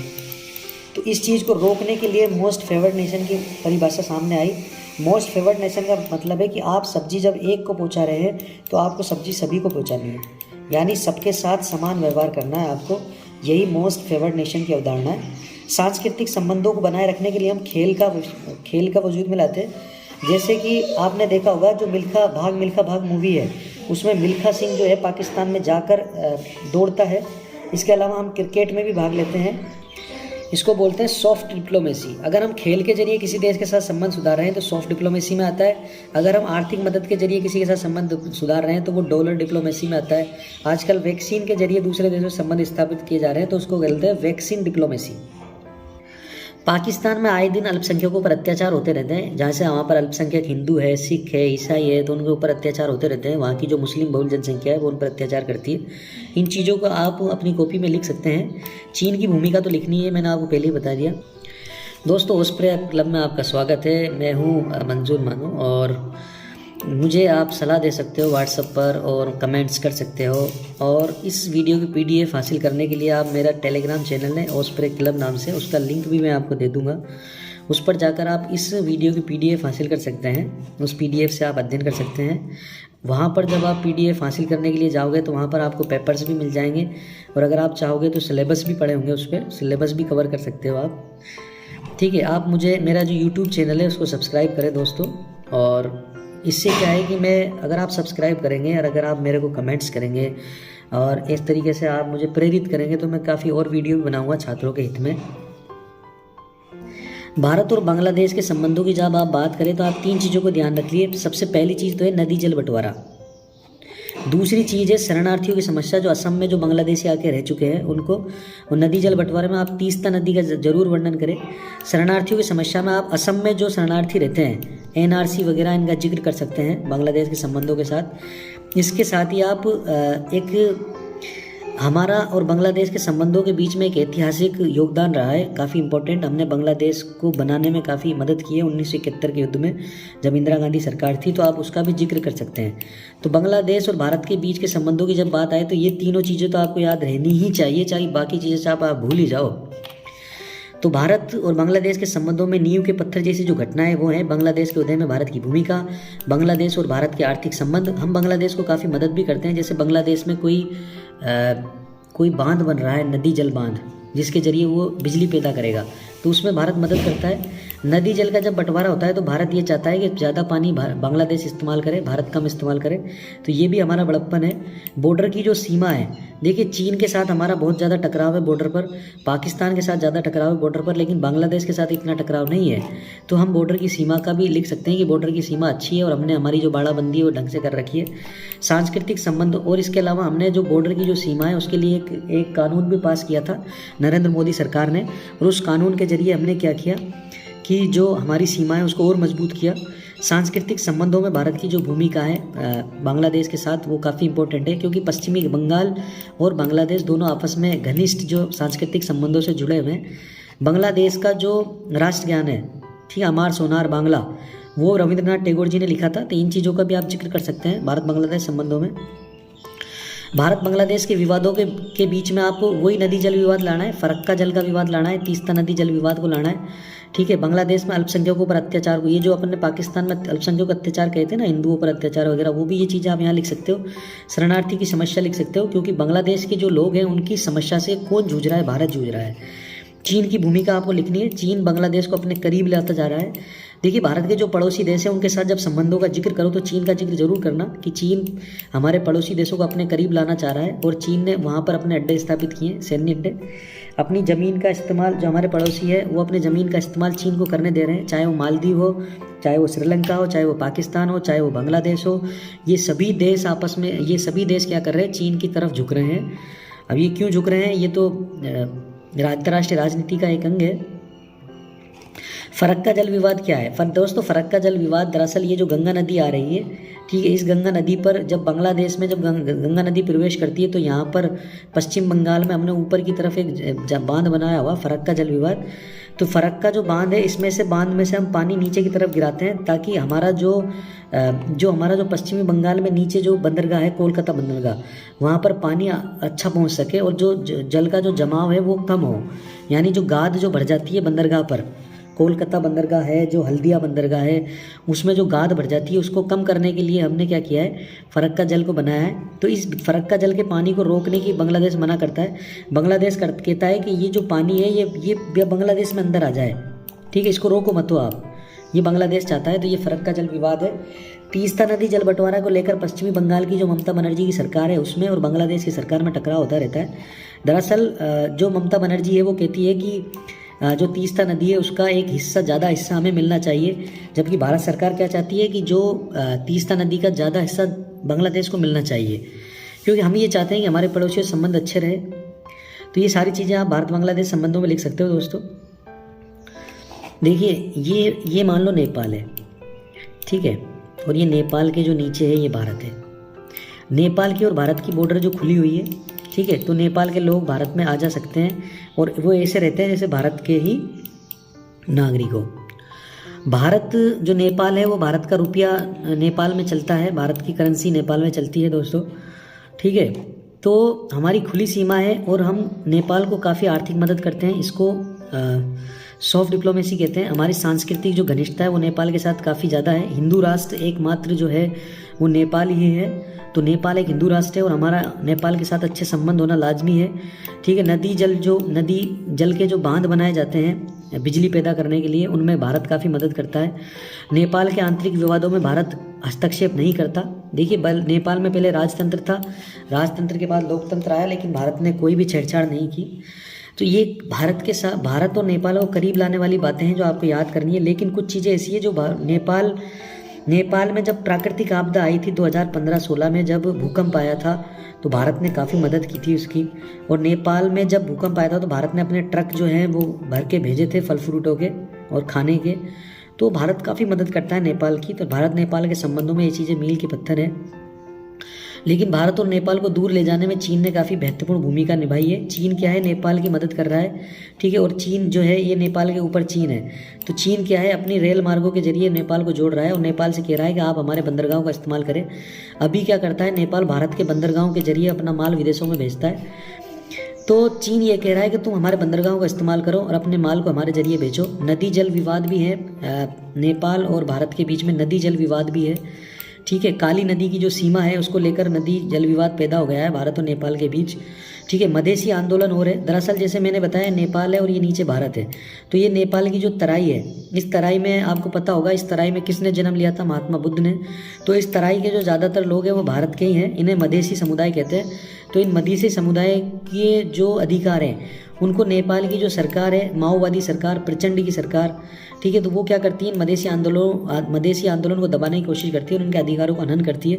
लेकिन भारत मधेसी आंदोलन के जो अधिकार है उनको उठाता है। तो इसको लेकर भी भारत और नेपाल के बीच में टकराव होता है। ये चीज़ें आप लिख सकते हो। और नेपाल के जरिए भारत में क्या है कि अस्थिरता पैदा होती है। जैसे नेपाल के जरिए पाकिस्तान अपने आतंकवादियों को भेजता है, नेपाल के जरिए ही पाकिस्तान अपनी जो नशीली जो चीज़ें हैं, जो ड्रग्स वगैरह हैं, उनको भेजता है। परमाणु बमों को, परमाणु हथियारों को, इनकी सप्लाई वगैरह की जो चीज़ें हैं और जो हथियार हैं, जो अवैध हथियार हैं, उनका इस्तेमाल पाकिस्तान नेपाल के जरिए करता है। यानी नेपाल अपनी भूमि का इस्तेमाल भारत में अस्थिरता पैदा करने के लिए करता है। तो भारत और नेपाल के बीच में संबंध खराब होते हैं। म्यांमार जो है भारत का पड़ोसी राष्ट्र है, ठीक है। इसकी सीमा हमारा जो अरुणाचल प्रदेश है और जो हमारा असम है और हमारे जो नीचे के राष्ट्र है, मणिपुर है, त्रिपुरा वगैरह जो है, जो नीचे के है ना, मणिपुर है और मेघालय तो नहीं, नागालैंड है, मणिपुर है, इनसे इसकी सीमा लगती है। अपने नक्शे में देखिए, आप नक्शे में देखिए म्यांमार से किन किन राज्यों की सीमा लग रही है। तो बर्मा पर पहले अंग्रेजों का अधिकार था दोस्तों। 1885 तक अंग्रेजों ने पूरा तरीके से अधिकार कर लिया।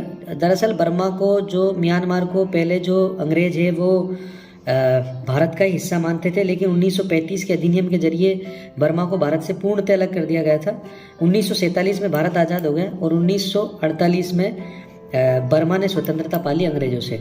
और ये जो आंग सान सूकी का आप नाम सुनते हैं, इसके जो पिताजी थे, इन्होंने इसकी आज़ादी में काफ़ी महत्वपूर्ण योगदान दिया था, बर्मा की आज़ादी में। आंग सान सूकी का भी जिक्र करना है आपको। म्यांमार और भारत के संबंधों में जब जिक्र करो, आंग सान सूकी में दिल्ली में रहकर आंग सान सूकी ने भारत में अध्ययन किया था। भारत में पढ़ी लिखी है, भारत में ही अध्ययन किया है आंग सान सूकी ने। आंग सान सूकी म्यांमार की एक बहुत बड़ी नेता है जो काफ़ी चर्चाओं में रहती है अखबारों में। आप गूगल पर जाइए, आपको सारी चीज़ें मिल जाएगी। और जब आप भारत और म्यांमार के बीच में बात करो तो आप रोहिंग्या मुसलमानों की ज़रूर बात करना, क्योंकि जैसे ये म्यांमार है और ये भारत है, तो यहाँ के जो रोहिंग्या मुसलमान हैं वो बांग्लादेश में और भारत में आकर शरण ले रहे हैं, क्योंकि म्यांमार में उसको मारा जा रहा है और सताया जा रहा है, ठीक है। तो रोहिंग्या मुसलमानों का जरूर आपको जिक्र करना है भारत बांग्लादेश म्यांमार के संबंधों में। तो भारत बर्मा के संबंधों में घनिष्ठता लाने वाले तत्व साझा सीमा। हमारी जो सीमा है वो काफ़ी सुरक्षित है। सीमा पर दोनों देशों की अलगाववादी जो ताकतें हैं उनसे हम लड़ाई लड़ते हैं। इसका मतलब ये है कि जो म्यांमार की सीमा है और जो भारत की सीमा है, दोनों देशों की सीमा, इसमें कुछ ऐसी ताकतें हैं जो म्यांमार से अलग होना चाहती है और भारत से भी अलग होना चाहती है, ठीक है। उन्हें उन उग्रवादी तत्वों से लड़ने के लिए दोनों देश मिलकर उन देशों का उन अलगाववादी ताकतों का इस्तेमाल करते हैं। तो इससे हमारे संबंध और भी घनिष्ठ हो जाते हैं। आर्थिक, सांस्कृतिक और सामाजिक संस्कृति को बनाने के लिए हमने मेकांग गंगा सहयोग, मेकांग म्यांमार की एक नदी का नाम है। तो मेकांग जो नदी है वो पूर्वी एशिया की नदी आती है, दक्षिण पूर्वी एशिया, आसियान देशों में बहती है। तो हमने क्या है, म्यांमार के जरिए सड़क और समुद्रों के जरिए भी हमने यहाँ पर क्या है, हमारे संपर्क बढ़ाने की कोशिश की है। तो म्यांमार और भारत के संबंध काफ़ी अच्छे हैं, लेकिन कुछ चीज़ें हैं जो तनाव पैदा कर देती है। सीमा पर उग्रवाद, जब सीमा पर कोई उग्रवाद पैदा होता है और हम म्यांमार की बॉर्डर में अंदर जाकर जब उन पर हमला करते हैं तो उससे तनाव पैदा होता है। चीन म्यांमार को अपने नज़दीक लाने की कोशिश कर रहा है। ये सारी चीज़ें आप लिख सकते हो म्यांमार संबंधों में। भारत और श्रीलंका के संबंधों के बीच में आपको एक तो याद रखना है लिट्टे का रोल, ठीक है। और एक आपको याद रखना है तमिल समस्या का, यानी भारत के जो लोग हैं वो श्रीलंका में जाकर बस गए। जैसे ये भारत है और यहाँ तमिलनाडु है और यहाँ पर श्रीलंका है। तो क्या हुआ, पहले अंग्रेज़ों का जब अधिकार था उस समय जो तमिल जो लोग हैं तमिलनाडु से यहाँ पर जाकर लोग बसने लग गए थे श्रीलंका में। तो ये जो श्रीलंका का जो ऊपरी हिस्सा है, इस ऊपरी हिस्से में एक जाफना प्रायद्वीप है। तो इस जाफना द्वीप पर काफ़ी जो लोग हैं वो तमिल मूल के लोग रहते हैं। तो उन तमिल मूल के लोगों के अधिकारों के लिए तमिल ईलम टाइगर लिट्टे की स्थापना हुई थी। LTTE भी कहते हैं इसको। तो 1970 के दशक में इसकी स्थापना हुई थी। इसका आपको जरूर जिक्र करना है भारत श्रीलंका के संबंधों में। तो लिट्टे क्या कह रहा था कि लिट्टे ये कह रहा था जैसे ये श्रीलंका है, जैसे ये श्रीलंका है तो इसका जो उत्तरी हिस्सा है इसको अलग देश बनाने की मांग कर रहा था लिट्टे। तो इस लिट्टे के आंदोलन को दबाने के लिए राजीव गांधी ने अपनी सेना भेज दी भारत की यहाँ पर। तो उस सेना ने जाकर लिट्टे के आंदोलन को काफ़ी दबाया था। फिर बाद में लिट्टे के जो जासूस थे उन्होंने राजीव गांधी जी की हत्या कर दी थी 1991 में, शायद 1991, हाँ 1991 में हत्या कर दी थी। तो इन संबंधों को आपको लिखना है आपस में श्रीलंका के बारे में। श्रीलंका को समझ लीजिए आप, श्रीलंका में 75% सीली समुदाय रहते हैं। जैसे ये पूरा श्रीलंका है तो इस श्रीलंका का 75% जो भाग है वो सीली समुदाय से है। सीली एक भाषा भी है। तो ये सीली जो है बौद्ध है और बाकी के जो लोग हैं वो तमिल है, मुस्लिम्स हैं, ठीक है। तो इनके बीच में टकराव होता रहता है, आपस में गृह युद्ध छुड़ जाता है। ये काफ़ी चर्चा का विषय रहता है, आप अखबारों में पढ़ते होंगे इन चीज़ों को। तो भारत और श्रीलंका के संबंधों के बीच में आपने इन चीज़ों को लिखनी है। दरअसल वहाँ की जो सरकार है वो श्रीलंका के जो सीली समुदाय है उनका पक्ष लेती है। जैसे वहाँ की जो राजपक्षे सरकार है वो, तो तमिल समुदायों की रक्षा के लिए भारत और श्रीलंका के बीच में तनाव कभी कभी पैदा हो जाता है, ठीक है। लिट्टे की जो स्थापना हुई थी वो इसीलिए हुई थी, श्रीलंका में गृह युद्ध छिड़ गया उसके बाद। अब श्रीलंका क्या कर रहा है, चीन को अपनी ज़मीन लीज पर देता जा रहा है, ठीक है। चीन के कोलंबो में और चीन के श्रीलंका के जो कई जो द्वीप हैं उनमें चीन अपने अड्डे स्थापित कर रहा है। तो और चीन भारत को घेरने की कोशिश कर रहा है समुद्र के जरिए और क्या कहते हैं स्थल के जरिए। तो इनके जरिए श्रीलंका चीन को घेरने की कोशिश, श्रीलंका द्वारा चीन भारत को घेरने की कोशिश कर रहा है। तो इसके बारे में आपको लिखना है। स्ट्रिंग ऑफ पल्स की नीति कहते हैं इसको। चीन से इसकी काफ़ी नज़दीकियाँ बढ़ रही हैं जो भारत के लिए चिंता का सबब है और होना भी चाहिए, ठीक है।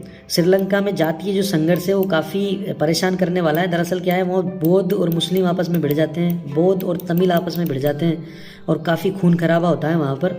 और श्रीलंका में कुछ आतंकवादी घटनाएं हो रही हैं आज के ज़माने में। तो उन आतंकवाद के ऊपर भी आप लिख सकते हो। उन जैसे अभी श्रीलंका में बम विस्फोट हुए थे, तो उन बम विस्फोटों की जानकारी भारत ने श्रीलंका को पहले ही दे दी थी कि तुम्हारे यहाँ बम विस्फोट होने वाला है। तो भारत का उसने धन्यवाद भी किया था। तो इससे भी क्या है, भारत और श्रीलंका के बीच में जो संबंध है वो मजबूत बनते हैं। भारत और चीन संबंधों की जब आप बात करो तो आपको इतिहास के झरोके से बात करनी है कि भारत में जैसा चल चीन में सबसे ज़्यादा बौद्ध धर्म फैला हुआ है। तो बौद्ध धर्म की पैदाइश कहाँ हुई, भारत में।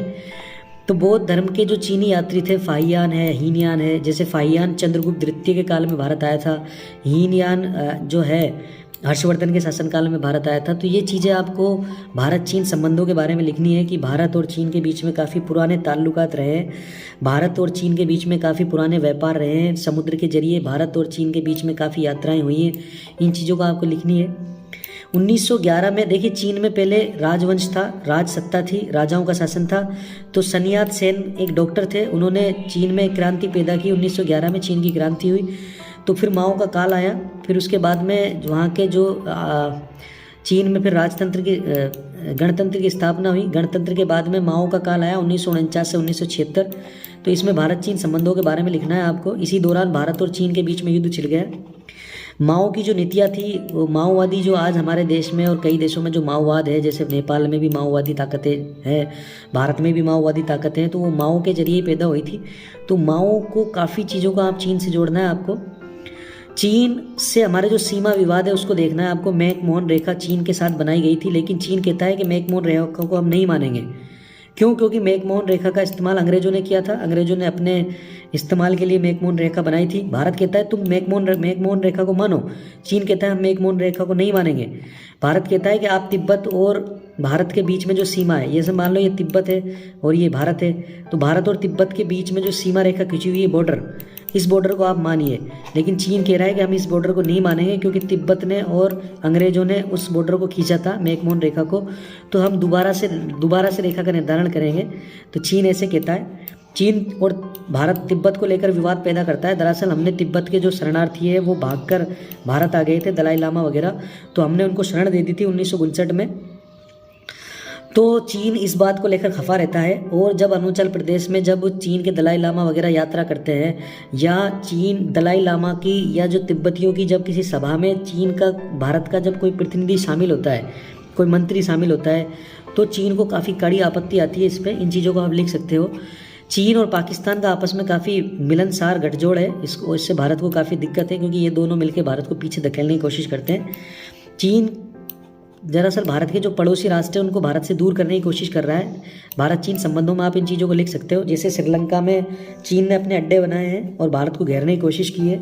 स्ट्रिंग ऑफ पल्स की नीतियों के जरिए, मोतियों की माला जिसे कहते हैं, इसके जरिए चीन ने एक अपने जो रेशम का जो मार्ग है उसको पुनः स्थापित करने के लिए चीन ने जो वन बेल्ट वन रोड वाली अवधारणा का जो विकास किया है, उसको भी आप इसमें लिख सकते हो कि वन बेल्ट वन रोड वाली अवधारणा के जरिए चीन भारत को घेरने की कोशिश कर रहा है। चीन भारत के व्यापारिक संबंधों को तोड़ने के लिए काफ़ी कोशिश कर रहा है। चीन भारत को सड़क और समुद्र मार्ग से घेर रहा है। भारत और चीन के बीच व्यापारिक संबंध काफ़ी अच्छे हैं। चीन का ज़्यादातर माल भारत में बिकता है, लेकिन चीन फिर भी इस चीज़ की परवाह नहीं करता। इन चीज़ों का भारत चीन संबंधों में लिखें। अमेरिका और भारत के बीच जब भी बात हो तो आप दो चीज़ों का ध्यान रखना। पहली बात तो ये है कि भारत में अमेरिका में कई सारे लोग रहते हैं, इनको बोलते हैं प्रवासी भारतीय, ठीक है। तो उनके बाद ध्यान रखना आप, ठीक है। इसके अलावा आप एक चीज़ और ध्यान रखना, आतंकवाद, क्योंकि भारत और अमेरिका के बीच में बॉर्डर तो है नहीं, तो सीमा विवाद को इनको आपको लिखना ही नहीं है। इनके संबंधों के बीच में आप एक आतंकवाद को लिखना, एक व्यापार को लिखना। तो तीन चीज़ें ध्यान रखनी है। एक तो वो लोग जो भारत से जाकर अमेरिका में बस गए उनको अप्रवासी भारतीय कहते हैं। दूसरी चीज़ आतंकवाद से लड़ाई को लिखना है आपको। और तीसरी चीज़ आपको लिखनी है, क्या बताया था मैंने, सैन्य सामानों की खरीद, आतंकवाद, इन चीज़ों को आपको भारत और अमेरिका के बीच में लिखनी है। अमेरिका और भारत दुनिया के सफलतम लोकतंत्रों की गिनती में आते हैं। दोनों के बीच आर्थिक संबंध काफ़ी मजबूत है। आतंकवाद को लेकर दोनों देशों के बीच की रणनीति साझा है। अमेरिका और भारत के बीच में महत्वपूर्ण समझौते हुए हैं, कई सैन्य समझौते भी हैं उनमें। अंतरिक्ष को लेकर भी नासा और इसरो के बीच में काफ़ी सहयोग है, ठीक है। अंतरिक्ष के कई प्रोग्राम ऐसे हैं जो नासा और इसरो दोनों मिलकर आपस में तैयार करते हैं। प्रवासी भारतीयों का काफ़ी बड़ा रोल है अमेरिका की राजनीति में। आप कमला हैरिस का नाम लिख सकते हो इसमें। शांति अभियानों में अभी जो सरकार बनी है, जो नई सरकार बनी है, उसमें आप लिख सकते हो उसके बारे में। इसके अलावा जो ट्रंप के काल में जो हमारे नरेंद्र मोदी जी है, उन्होंने ट्रंप के काल में जाकर एक सम्मेलन भी किया था भारतीय आप्रवासियों का, ठीक है। उसके बारे में हम लिख सकते हैं। शांति अभियानों के बारे में लिख सकते हैं हम। परमाणु ऊर्जा के लिए कई समझौते किए हैं हमने अमेरिका से। और हमारे जो परमाणु बिजली घर हैं, उनके लिए जो ईंधन आता है वो अमेरिका से आता है, रूस से भी आता है, लेकिन अमेरिका से भी आता है। और कई जो परमाणु संयंत्र है, उनकी जो तकनीकी की जो इस्तेमाल है, उस तकनीक का इस्तेमाल हमने अमेरिका से सीखा है, ठीक है। भारत के जो परमाणु परीक्षण है उसमें उन पर अमेरिका को काफ़ी आपत्ति रही है शुरू से ही, तो इनके बारे में भी हम आप लिख सकते हैं। जो हमारा जो 1998 का इस्माइल बुद्धा जो कार्यक्रम था, उसकी अमेरिका ने काफ़ी आलोचना की थी और हमारे परमाणु बिजली घरों की सप्लाई के लिए ईंधन को रोक दिया था। फिर उसके बाद में हमने उसके बाद में हमने 2004 में या 3 में जो परमाणु बमों का परीक्षण किया था, उस समय भी काफ़ी अमेरिका ने हमारी आलोचना की थी। अमेरिका और भारत के बीच में 1974 और 1998 में हमने परमाणु परीक्षण किए थे। देखिए, हमने अमेरिका से काफ़ी सैन्य सामान खरीदे हैं, तो सैन्य सामानों को खरीदने के जरिए भी हमारी अमेरिका से काफ़ी अच्छे संबंध बनते हैं, लेकिन सैन्य सामानों की खरीद भी दो देशों के बीच में विवाद पैदा करती है। जैसे हमने रूस से एक टेक्नोलॉजी खरीदी, ठीक है, उस टेक्नोलॉजी को अमेरिका ने मना किया कि आप यहाँ से मत खरीदिए, तो इससे हमारे और अमेरिका के बीच में विवाद पैदा हो गया, ठीक है। भोपाल गैस की जो त्रासदी है उसको भी हम लिख सकते हैं, क्योंकि भोपाल गैस की त्रासदी में जो कंपनी थी यूनियन कार्बाइड, वो अमेरिका की ही कंपनी थी। बोफोर्स विवाद के बारे में भी हम लिख सकते हैं।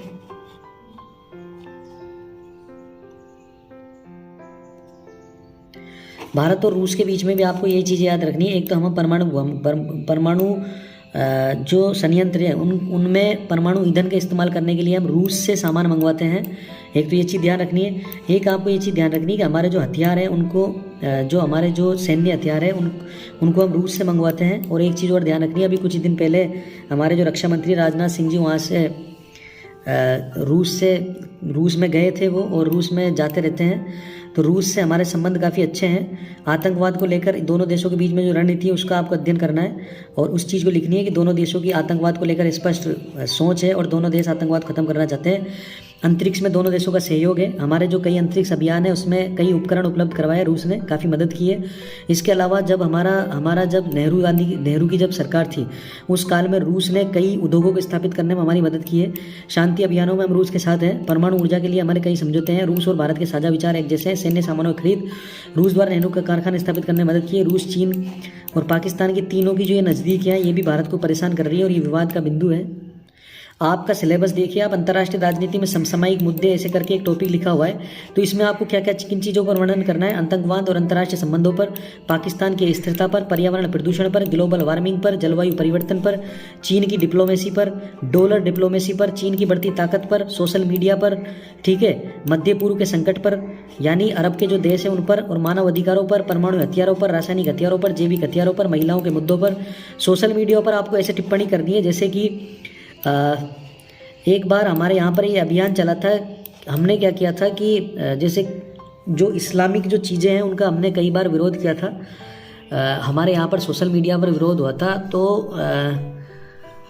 जो संयुक्त अरब अमीरात की जो राजकुमारी है उसने इस चीज़ का काफ़ी विरोध किया था और वहाँ की सरकार ने भी इसको आड़ा तो लिया था। तो फिर भारत ने इस चीज़ पर भारत की जो सरकार है इसने इस चीज़ को कहा था कि भाई इस तरीके के दूसरे देशों के मामले हमारे ख़राब होते हैं। तो सोशल मीडिया भी काफ़ी इंपॉर्टेंट होता है आजकल के दो देशों के संबंधों को बिगाड़ने में और जोड़ने में। आसियान के बारे में हमने समझ लिया था। सार्क के बारे में समझिए। भारतीय उपमहाद्वीप के जो देश हैं उनके साथ हमने एक संगठन बनाया हुआ है जिसमें 8 देश शामिल है। 1985 में इसकी स्थापना हुई थी। इन देशों के नाम है अफगानिस्तान, पाकिस्तान, नेपाल, भूटान, बांग्लादेश, भारत, श्रीलंका, मालदीव। अगर हम अफगानिस्तान को छोड़ दें तो बाकी के भारतीय उपमहाद्वीप के देश हैं। सार्क की स्थापना के क्या उद्देश्य हैं, बिना देखे लिखना है आपको। सार्क की स्थापना का उद्देश्य शांति, सुरक्षा, सहयोग, आतंकवाद, शिक्षा, संस्कृति, समाज, यूरोपीय संघ की तरह एकजुटता, स्वास्थ्य, कोरोना महामारी से लड़ना, ये सारी चीज़ें, अंतरिक्ष में सहयोग। हमने क्या किया है, हमारी एक जो सैटेलाइट है उसको जो हमारे नरेंद्र मोदी जी हैं उन्होंने कहा है कि सार्क के जो देश हैं हमारी उस सैटेलाइट का इस्तेमाल कर सकते हैं। तो हमने कि देखिए कितने अच्छे हम तरीके से हमने सहयोगी देशों के साथ संबंधों को सुधारने की कोशिश की है, पड़ोसी देशों के साथ। तो सार्क की स्थापना का उद्देश्य ये है। किसी भी संगठन की स्थापना का अगर उद्देश्य आते हैं तो आपकी इन चीज़ों को लिखनी है। और अगर आपको कोई भी चीज़ याद नहीं आ रही और उस संगठन का नाम लिख दिया हुआ कि सार्क पर टिप्पणी कीजिए तो आप ये सारी चीज़ें लिख सकते हो। आपको बिना देखे बिना याद करे ये सारी चीज़ें याद होनी चाहिए।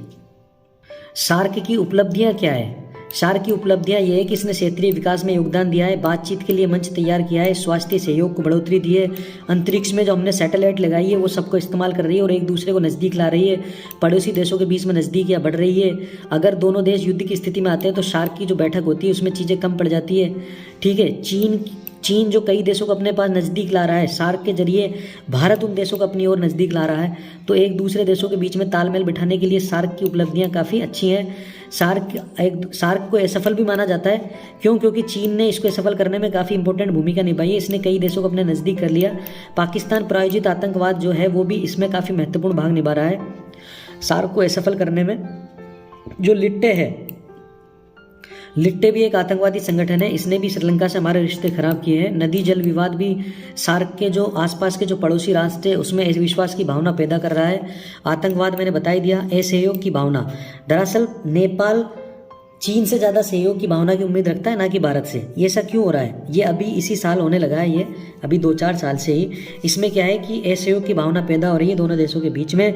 दरअसल जब माओवादी जब सरकार सत्ता में आती है नेपाल वगैरह में या दूसरे देशों में, तो हमारे उन देशों से संबंध खराब होने लगते हैं, जो क्योंकि ये सरकारें चीन के ज़्यादा करीब होती है। क्षेत्रीय शक्ति का जो असंतुलन है, क्षेत्रीय शक्ति दरअसल क्या है, जैसे नेपाल और भारत में कौन ज़्यादा मजबूत है? भारत ज़्यादा मजबूत है। तो नेपाल क्या है, वैसे ही भारत से दूर रहने की कोशिश करता है।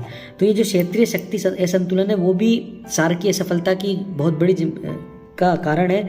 परमाणु बमों की राजनीति भी सार्क की असफलता में जिम्मेदार है, क्योंकि जो बाकी जो राष्ट्र हैं उनके पास तो परमाणु बम है ही नहीं, और भारत और पाकिस्तान के पास परमाणु बम है। ठीक है, ड्रग्स का जो धंधा है आपस में पड़ोसी देशों के बीच में, वो भी काफ़ी अशांति पैदा करता है और सार्क की असफलता में जिम्मेदार है। देखिए, मैंने आपको शुरू में बताया था उत्तर दक्षिण संवाद। जैसे ये पूरी भूमि है तो इसमें भूमध्य रेखा है, इस भूमध्य रेखा के ऊपर है उत्तरी गोलार्ध और नीचे है दक्षिण गोलार्ध। तो उत्तर दक्षिण संवाद को बढ़ाने के लिए ब्रिक्स जो जैसा संगठन है वो काफ़ी इंपॉर्टेंट भूमिका निभाता है। तो इसके सदस्य देश है ब्राज़ील, रूस, चीन और साउथ अफ्रीका, दक्षिण अफ्रीका। साल 2001 में एक जिम ओ'नील नाम के व्यक्ति थे, आर्थिक क्या कहते हैं उनको, इकोनॉमिस्ट, ठीक है। तो वो जो आर्थिक विचारक जो थे उन्होंने ये ब्रिक नाम दिया था दरअसल उन्होंने कहा था कि 21वीं सदी में ब्राज़ील, रूस और चीन उन्होंने कहा था कि 21वीं सदी जो है वो ब्रिक्स राष्ट्रों की है। इसमें भारत भी आएगा, ब्राज़ील, रूस, चीन, साउथ अफ्रीका और भारत, 5 राष्ट्र इसमें शामिल है, ठीक है, ब्रिक्स देशों में। तो जिम ओ'नील ने कहा था कि आने वाली 21वीं सदी में ये राष्ट्र काफ़ी महत्वपूर्ण भूमिका निभाएंगे। तो ब्रिक्स देशों की जो उद्देश्य है वो है डॉलर का प्रतिस्थापन। देखिए, पूरी दुनिया में जो व्यापार होता है वो डॉलर से होता है। तो ब्रिक्स देश क्या चाहते हैं कि डॉलर को ख़त्म करें और आपस में हमारी हम आपस में जो व्यापार करते हैं वो हमारी ही मुद्रा में करें। व्यापार में संतुलन बिठाना भी चाहता है ब्रिक्स राष्ट्र, शक्ति संतुलन को बढ़ावा देते हैं। विकसित और विकासशील देशों के बीच में जो खाई है उसको दूर करने के लिए ब्रिक्स की स्थापना हुई थी। आतंकवाद का मुकाबला, पर्यावरण का सहयोग, स्वास्थ्य क्षेत्र, कोरोना जैसी महामारी से निपटना, शिक्षा में सहयोग, संस्कृति में सहयोग, ठीक है, ये सारी चीज़ें आप इसमें लिख सकते हो। इसके जरिए व्यापार में सहयोग, परमाणु जो बिजली घर है संयंत्र उनको बढ़ाने में सहयोग। देखिए, जो ब्रिक्स राष्ट्र है उसके सम्मेलन होते रहते हैं। तो इस ब्रिक्स राष्ट्रों का पहला सम्मेलन 2009 में हुआ था, वो हुआ था रूस में। तो RBC इज ब्रिक्स, इसके आधार पर आप ब्रिक्स के सम्मेलनों को याद कर सकते हो। सबसे पहला सम्मेलन हुआ था रूस में, फिर ब्राज़ील में, फिर चाइना में, फिर इंडिया में, फिर साउथ अफ्रीका में, फिर ब्राज़ील में, फिर रूस में, फिर इंडिया में, फिर चाइना में, ठीक है। और फिर इसके बाद में ये के नहीं है यहाँ एस, फिर साउथ अफ्रीका में। तो RBC इज ब्रिक्स, पहला रूस का जो सम्मेलन हुआ था वो पहला 2009 में हुआ था। दक्षिण दक्षिण सहयोग का बहुत महत्वपूर्ण, दक्षिण दक्षिण सहयोग मैंने बताया आपको, जैसे ये पूरी दुनिया है, इस दुनिया को बीच में से तोड़ दें तो उत्तरी गोलार्ध और दक्षिणी गोलार्ध 2 भागों में बट गई। दक्षिणी गोलार्ध के जो राष्ट्र हैं वो आपस में एक दूसरे से जो संवाद करते हैं उसके लिए एक मंच तैयार हुआ है, इब्सा में कौन कौन से राज्य शामिल है? भारत, I से इंडिया, B से ब्राज़ील और S से साउथ अफ्रीका। तो तीनों देश दक्षिणी गोलार्ध के सदस्य हैं, दक्षिणी गोलार्ध में आते हैं। तो इनके बीच में ये दक्षिण दक्षिण संवाद के लिए पैदा हुआ है संगठन। सहयोग के क्षेत्र है कृषि, शिक्षा, व्यापार, UN में मांग। इसके उद्देश्य वही हैं जो मैंने पहले बताए, इसका मूल्यांकन भी वही होगा जो मैंने बताया। आपके पेपर में मानव अधिकारों से संबंधित मुद्दे भी हैं, जैसे लिट्टे का दमन, रोहिंग्या समस्या, असम में बांग्लादेशी शरणार्थी, सोशल मीडिया, स्वास्थ्य और महामारी, कोरोना, मानव अधिकारों के लिए अंतर्राष्ट्रीय संस्थाएं जो काम कर रही हैं, UN मानव अधिकार आयोग, इंटरनेशनल, एमनेस्टी इंटरनेशनल NGO है। एमनेस्टी इंटरनेशनल एक NGO है जो लंदन में स्थित है, ये मानव अधिकारों के मुद्दों के लिए काम कर रही है। जबकि भारत में जो राष्ट्रीय संस्था है वो है राष्ट्रीय मानव अधिकार आयोग, राज्य मानव अधिकार आयोग, ये मानव अधिकारों के लिए काम कर रहे हैं। इन चीज़ों के बारे में आप लिख सकते हो मानव अधिकारों के मुद्दों पर। पर्यावरणीय समस्याओं के बारे में आप टिप्पणी कर सकते हो दोस्तों, इन सब चीज़ों का आप जिक्र कर सकते हो। तो कार्बन जो है उसको कम करने के लिए क्योटो प्रोटोकॉल की स्थापना हुई थी 1989 में। मॉन्ट्रियल प्रोटोकॉल जो है वो ओजोन गैस के क्षरण को रोकने के लिए इसकी स्थापना हुई थी। जलवायु परिवर्तन को रोकने के लिए पेरिस समझौता हुआ है। जैव विविधता को रोकने के लिए काफ़ी संगठन बन चुके हैं, जैव विविधता के हनन को कम करने के लिए। तो ये चीज़ें आप लिख सकते हो।